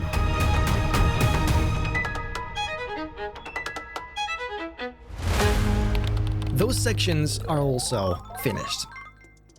Now, to prepare the following corridors for detail, I first had added all the rock work and crystals already. I even built some large stone doors that open up upon the arrival of the train at the very last second. Kind of like you're ramming through it. And again, all the while trying to make it feel realistic by adding the mechanisms behind them. Now, with this complete base ready, we can get to the fun part. But first, something else had to be taken care of. Now you might be wondering, how do you see anything in these tunnels? I actually managed to do the headlights idea I had earlier. As you can see over here, there are 1, 2, 3, 4 triggers, all of which activate a different train's headlights. Inside this trigger sequence, you can tell there are 3 different moments where they turn on and off. To demonstrate, the first moment is right here. There you go, they're on. You go through all these very dark tunnels so you can still see what you're going through. And right over here, it turns off. Look, now it's off because you're in a lit room. A bit further down then, you go into this room. There's a new door over here and bam, it goes on again. So it turns on and off during the ride several times. And this happens for each individual train separately. Because of course the original problem was if one goes on, they usually all go on at the same time. But with these individual triggers, that's now been fixed. And this way, even in these dark rooms, you can still see where you're going. The crystals of course do emit some light, but in parts like this, it's simply not enough. What I've also done is add all the supports across the whole track. The whole thing is now completely supported all the way up until the part where we don't have tunnels. So all the way here it goes through these tunnels, and then this is the part I stopped. That means that this whole area we can now start decorating some more, and by decorating I mostly just mean adding rock monsters and effects. The first effect, however, is going to be by these doors. We have to make the illusion that there is a big explosion going on here, and the way I thought we might be able to do this is using spotlights again. I'll go and add some rocks on the side here, and then grab some spotlights, but then behind those rocks, so that from here you don't see the lights themselves. The concept for this will be that the explosion goes off just after you left the room, and using this light and sound effects will replicate the explosion effect, if that makes sense. So let's go ahead and simply try this idea. And we actually really need a bunch of them because this has to be super bright, like a big bright flash coming from behind you. I'll then make all of those black so they don't emit any light. And I'm pretty sure we can use the same trigger sequence as the doors, and then we basically just have to activate all of them at the same time. So once we play it, it looks like this. And I think it could be a bit faster. Probably the fade time being half a second. Probably more like... There you go, that's it. And the moment of truth, does that look good? Bam! Oh, wait. Wait. That is pretty good. Let me see that again. Okay, so we go down, and then boom, explosion effect. Oh, I accidentally timed that perfectly. Like, that could not have been better. In the edit, we'll then add an explosion sound effect. Then let's move on. I've done a little something off screen. Recording the creation of all these would have been a nightmare, so instead I just logged in and quickly did them off screen. And really it's nothing crazy because it's actually just rocks. Like, it is just a bunch of small rocks combined into this monster. I also added some movement to them just to try it out, and I do think it works fine. Like, there's some different colors. I'm not entirely sure about the aesthetic. I also decided to make their main bodies stone instead of crystal, because otherwise they light up the whole place they're in. I don't want that. And I also added some variety in the shaping of the head, as you can tell. Some of them look slightly different. I'm not sure I really captured the essence of the rock monster because the original ones just look slightly different for some reason, but I guess this is the best I could do in this game. I also built the bigger ones with the extended jaw like that. I built these in the 2 colors as featured in the theme. So using these, we're gonna have to decorate the whole thing. Because after this room, you're getting swarmed by those rock monsters. That's the idea. So let's grab them and place them down. Gotta start somewhere. Let's pop a blue one that's kind of doing that right on this rock here. And the cool thing is they really do integrate well with those rocks because they're the exact same color. So that would look like this, which is that a different color blue? Oh my god, it is. Okay, well, yeah, that's better. So see, it already lights it up pretty much, but we may still have to use some spotlights to really sell that effect on the train. And of course, as always, some directional light looks a lot better. The only thing is we will always have to check what that looks like on the right, because look, you can barely see it. So I do in fact think we really need that light on it, because like that, you can definitely see it better. Look. Then the next one I think could sit right about here, and we'll put that on top of yet another rotating platform like this. Then for the sake of realism, let's add a platform underneath, and we'll then kind of hide that using rocks around it. So again, let's have a look. That's pretty good. You just have to make sure it doesn't get too close to the track, but I do think, yeah, that's just slightly too close. Let's back up a little bit like so. Then you can't touch it. And then we just have to make sure that spins at the exact right moment. Okay, after some sweating, I think I have it now. So right over here, when we go, see, it's really fast, but it works. So whenever the train arrives, it does that. I am thinking, though, we might want to match the crystal color with the crystals around them, just to integrate them a bit more in the landscape, yeah. And I also just added a light, so now it does that. That's pretty cool. So one more time on the track. That looks like that. That's nice. It's just all going really fast. But I guess it's a roller coaster, so it makes sense. I'm gonna have to do quite a bunch of this, and I won't record everything because that just will take absolute years. So instead, all the regular ones I'll put in off screen, and afterwards I'll show you in detail. Wish me luck, because this might actually kill me. Here we go.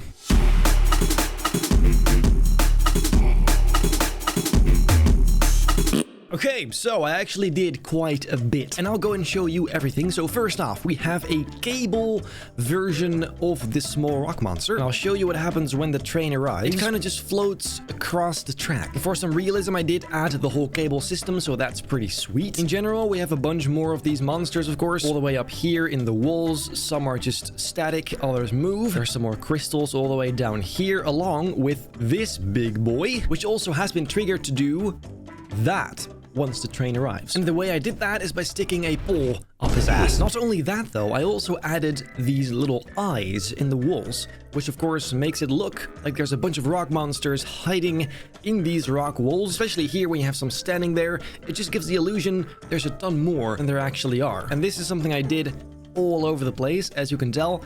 It's just really nice looking. Work harder, not smarter. Wait.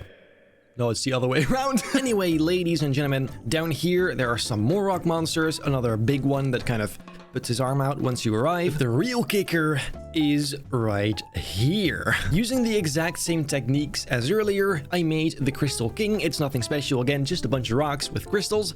It does look pretty cool, accurate enough. And I also made a second version that has a bunch of motors and everything inside of it. I then put that entire thing in the ceiling here to make it look like it comes out of there. And once triggered, it looks like this. That may look very complicated, but really, it's not that complicated. Essentially, what you're doing is you add multiple of these platforms together. So there's one at the joint, there's an elastic one at the second joint, the neck has one, the jaw has one, even the torso has one. So they all just activate together. Some are rotating ones, some are radial ones, and together they create for this pretty cool animation. I won't show the whole thing from the train's perspective yet, because I want to keep that a secret. We need some surprises for the end, of course. But then finally at the back here, we have a thunder driller that kind of saves you from that Crystal King, because I also added some yellow lights, which will activate here. So it looks like you're being chased by this monster from behind, and then the thunder driller activates. Still need to add some lights here, but that's pretty much the idea. And the final thing I did off screen was add a giant hanger at the end of the exit. So this will be the right photo booth. Of course, still have to place that camera. But then here, this is basically just another one of those massive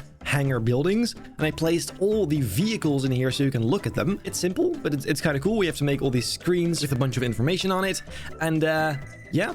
You can just look at all these. I think it looks pretty sick, though. This one looks so massive from down here. But yeah, that's just a little cool exit area, and then you make your way to the actual exit, which would be right here. And that means that besides maybe filling up some more areas with crystals, small rock monsters, and other tiny details, the ride itself is almost finished. There is just one little part we haven't done yet, and it's really important. The following part I had put off for way too long, the train decorations. This has to look somewhat like a Power Miner's vehicle, and I went with the name Rock Runner. It sounds fast and feels like something from that universe. I couldn't really do that much because it wouldn't fit through the station otherwise. Same goes for the front bumper. If that sticks out too far, it'll end up colliding with the track below. So for the sake of realism, we'll keep it compact. It does look a lot nicer like this, more like a car for sure. And I gave it the number 17 because 16 is where they stopped originally. It was at this moment I added the ride camera as well. And once in place, I connected this with the ride photo booth at the exit of the ride. And those were the final ride elements we needed.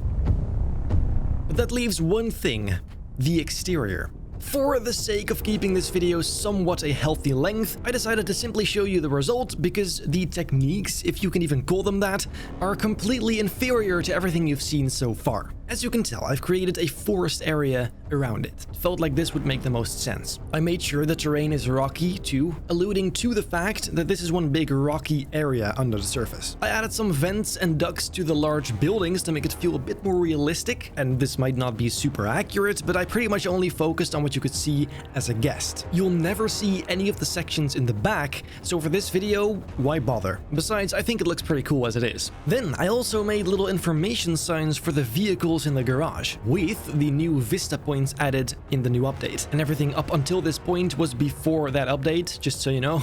Then, instead of the mother crystal in that hologram part of the queue, I custom built the train design from separate pieces and put that here instead. And let's just kind of sit with that fact for a moment because I spent way too long building that for it to just be visible for 3 seconds in this video.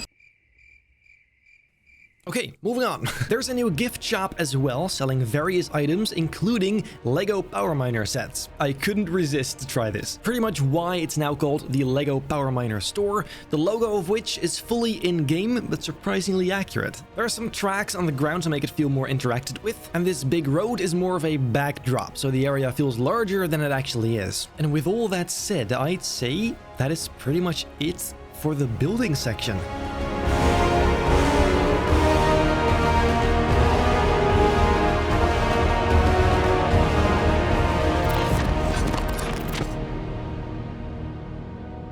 With all the physical elements in place, we can move on to the digital, the screens, the pre-show stuff, and the onboard audio. And so based on the story concept I made, I wrote 3 scripts for 3 different pre-show elements. One for the large kettle pen, one for the elevator, and one for the last queue room. There's one tiny aspect I use ChatGPT for. I want to be fully transparent here.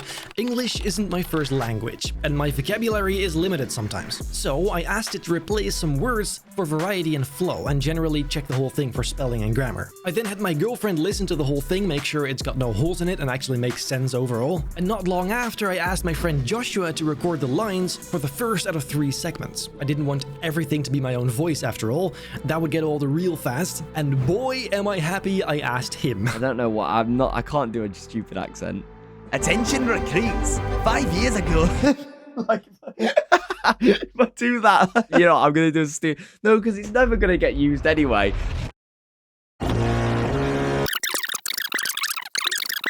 I then also asked my girlfriend, who from now on I'm going to refer to as Jaden, for some extra lines like announcements and stuff like that. Please, mind the gap upon entering the vehicle. For the other bits, I had purchased a tactical vest. Welcome, recruits. And wore my previously used blue overall to get a similar aesthetic as the Power Miners outfits. I couldn't find anything remotely similar, sadly, so this will have to do. I recorded all the remaining voice lines, and on to the editing. And I'd like to mention now, in the whole creation of this project, no generative AI was used at all. Now, I'll go over this quickly because technically this is still a Planet Coaster video, and I want to keep some surprises for the final reveal. But in the first out of 3 pre-shows, Brains explains the history of the power miners and how they resolved the earthquakes back in the day. In the second segment, Doc mentions they detected a giant crystal and as a result, growing rock monster populations. The previous team tried to demolish it, but they had to evacuate due to an ambush. Then finally, in the last segment, guests get a detailed brief of what their current mission is. I used a combination of shots from the game, footage from Envato Elements, and even some green screen footage for the live footage that was supposedly taken at the Mother Crystal site. I added a shitload of effects to make it look like the workers' kind of helmet cameras, and then for the third section, quite a bit more animation was required because of the whole explanation thing with the commander rig and stuff. And for this, I used a ton of shots from inside Planet Coaster by using a giant green or blue panel for that background removal. I did that for the Rock Monster and Mother Crystal as well earlier. This whole section was creative problem solving, as I needed to find ways to create these effects that I technically don't have the skills or knowledge for. The same could be said for that Fallout video I did a while ago. All those backgrounds, for instance, were just photoshopped layers. After a lot of editing, I ended up with 3 clips in 1080p that would go inside the screens of the game. And this is where we run into an issue. Planet Coaster 2's speakers are great, but they do have one issue. Their range is very wide and there's no way to change it. The sound goes through walls, which makes sense because it's a video game, but as of now you can only change the volume, not the range. If you play a speaker in one small room, there's a big chance you also hear it in the next. The same goes for the train. I would have loved to have a speaker on the train and add onboard audio to it, but you would hear that in half the facility. Even the second train would probably hear it as well at some point. And that is why I decided to do all the audio in post afterwards. In general, this is me trying to create a concept of a ride. I don't necessarily need it to function inside the game. I'm just using this game to realize my idea. And as far as audio goes, I'll be adding all of that through the video editing at the very end, because in general, it's gonna sound much more realistic like that. It's easier to control. And with that, I mean, besides maybe the finishing touches, dude, are we done?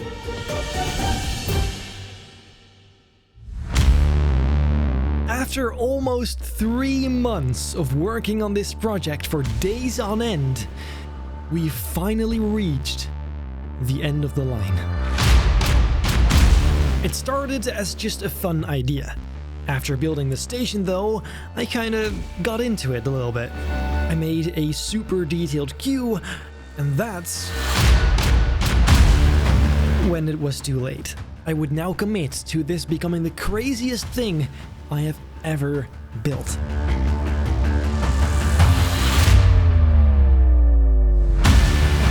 I've put together the complete POV experience, including the queue. I spent way too long adding all the sound effects, the ambience and whatnot, and after much sweat, stress, obsession, and a severe lack of relaxation, Power Miners Aftershock is finished.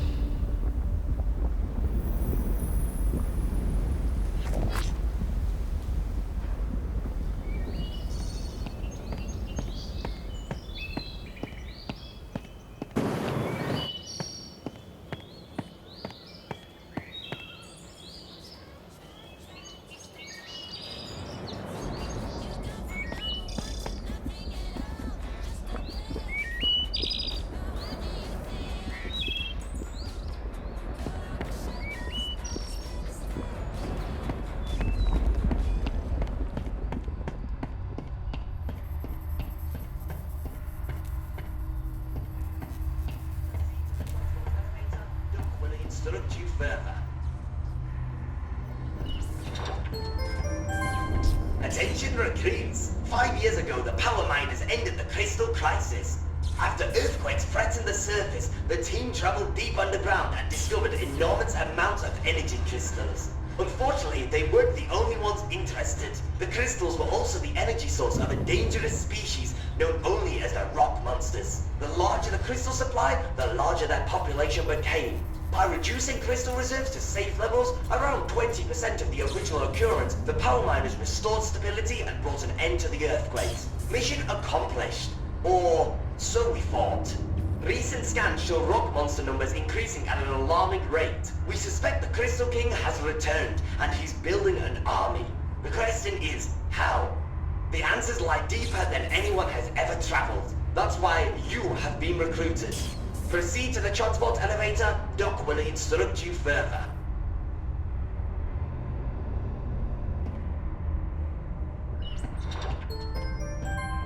Attention recruits. 5 years ago, the power line ended.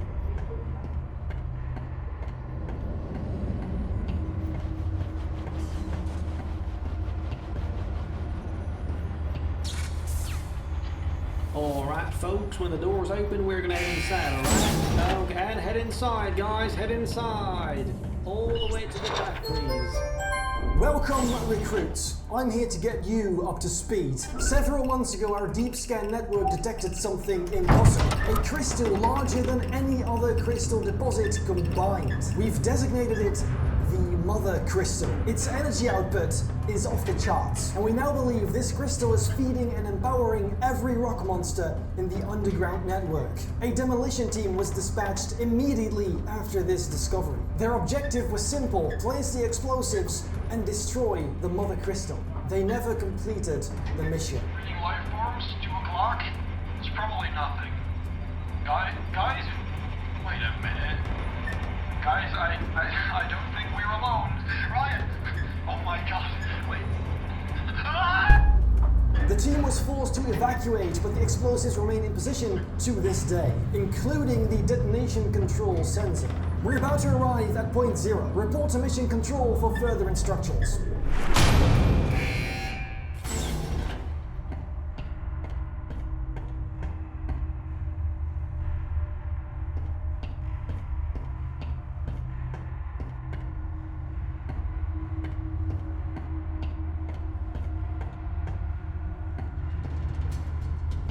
This is your objective. The Mother Crystal is likely to be the main source of the Crystal King's power. We believe that by destroying it, we can sever the source of the rock monster's power. This structure may look familiar, as one of our command rigs originally deployed as an observation and control platform. After the first mission failed, it was abandoned because of its poor maneuverability and urgency of the situation. It now serves as the only route into the cavern. Beneath the base of the Mother Crystal lie the demolition charges along with the detonation sensor. The only way to trigger the explosives are through its magnetic induction signal. This is why we aren't able to detonate it remotely. The challenge is that you'll need to be in very close proximity to the sensor. You'll be traveling aboard the latest Power Miners Rapid Response vehicle, the Rock Runner. Its claw drive wheels can grip rock, metal and reinforced tunnel surfaces. Vertical and even inverted travel capabilities are confirmed. Maximum speed is classified. Most importantly, however, it's equipped with a magnetic induction signal emitter capable of triggering the demolition charges. Your team will travel to the rig and ascend to the upper command deck. From here, you have a clear view of the entire operation zone. Locate the detonation sensor, descend beneath the Mother Crystal, and the magnetic induction system will automatically establish a connection. Once the device is activated, you have mere seconds before the explosives are set off, and the tunnel stability will rapidly deteriorate. At that point, you'll have a single objective: escape as quickly as possible. Destroy the Mother Crystal, cut off the source, and end this mayhem before it can ever reach the surface. Now, please continue to the department platform. Your transport is awaiting you.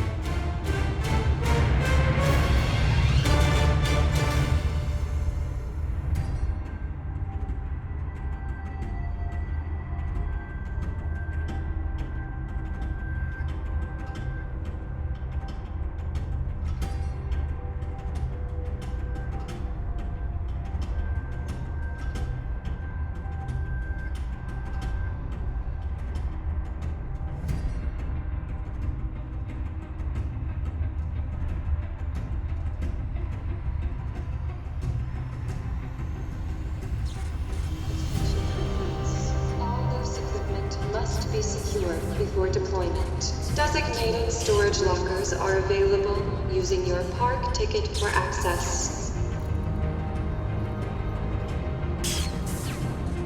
Attention recruits. All loose equipment must be secure before deployment. Designated storage lockers. Please, mind the gap upon entering the vehicle.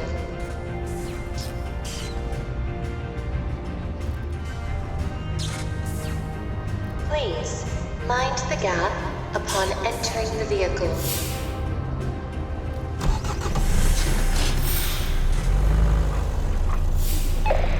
Welcome, recruits. Doc here. I'll be guiding you through today's mission via the onboard communication system.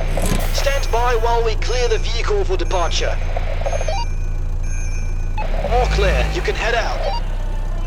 We're now passing through Command Nexus, the operational heart of the power miners' base. This is where every mining vehicle is assembled, maintained, and prepared for deployment. It's also the central transfer point where the recovered energy crystals are loaded into freight elevators and transported safely to the surface. Needless to say, this is the most critical area in the entire facility. If the rock monsters were ever to breach these defenses, the consequences would be catastrophic. Before we continue to the Mother Crystal site, we'll first be making a brief stop at the refueling station. We aren't taking any chances today. We can't afford to run out of fuel when it matters the most. Proceeding to the fueling station now.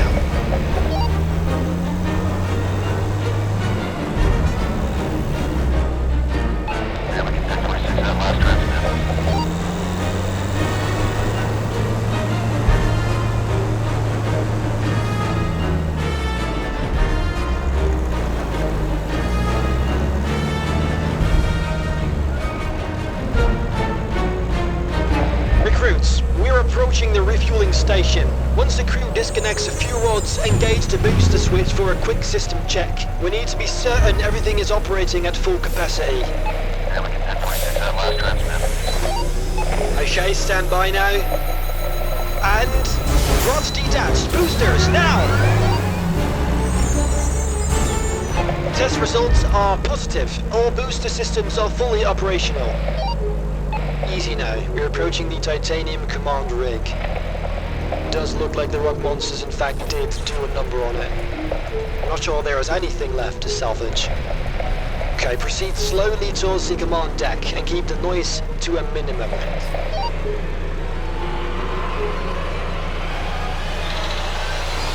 Okay, scanning the surface for activity. And looks clear. Go! Now! Go! Go! Go! We've got it! Link established! Now get the hell out of there! Move! Our scanners are picking up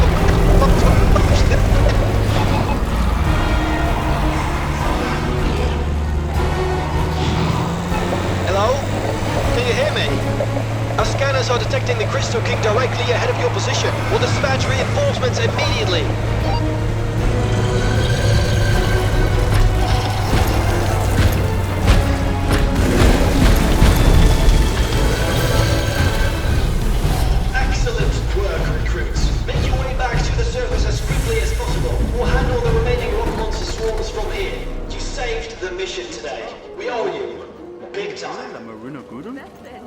Ja, zo remmen. Lane or chilla chana ju.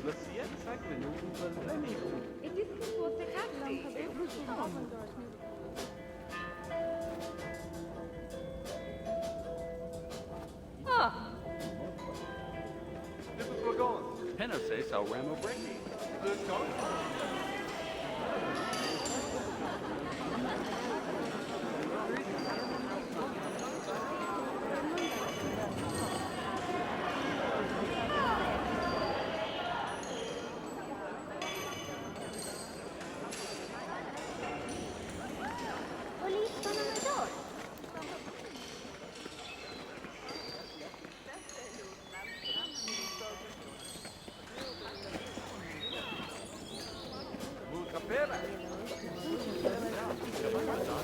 Aha! Hade bagon. Lies mel. Música pera. Bagon.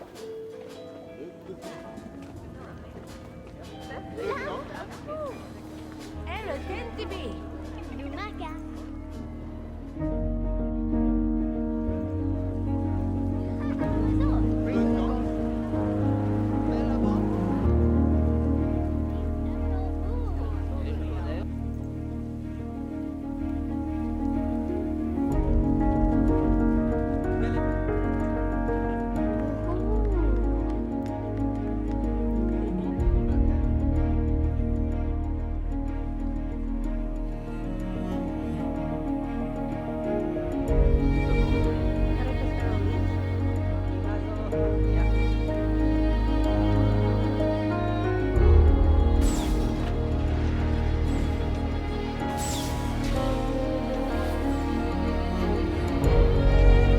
I hate to sound full of myself. I'm a strong believer that humbleness will get you the furthest in life. However, I do believe there's a place for pride. To be proud of something you accomplished and be open about it. And the great part is, it doesn't matter if other people share that opinion. If you're proud, be proud. And I am proud of what I did here. I'm proud that I was able to see this project through all the way till the end, something that objectively took longer than it should have. I'm proud that I was able to do this classic LEGO theme justice, to do at least my memory of it justice, this fictional world I spent so much time in as a kid. And finally, I'm proud that I've surpassed my old self and improved my skills in craft once again, just by pushing it a little further each time. This process ended up turning into almost more of a personal journey than anything else. Not getting stuck, pushing for growth, whether that be career or skill, which matters a lot to creative people. I took a gamble with this video. I've been uploading a lot less the past 3 months to make this work, to make it fit into my schedule. I've definitely missed out on a bunch of views I should have otherwise had. Financially, I hope it pays off. Eventually, maybe. But the one thing that nobody can take away from this is that I elevated this channel by dialing up the insanity just a little more again. And I intend to keep doing this if circumstances allow for it. For years, I've been stuck to that very same formula again and again, Benji's Movie Park, the same structured videos. But consider this, the start of a new era. A new era of Benji's adventures.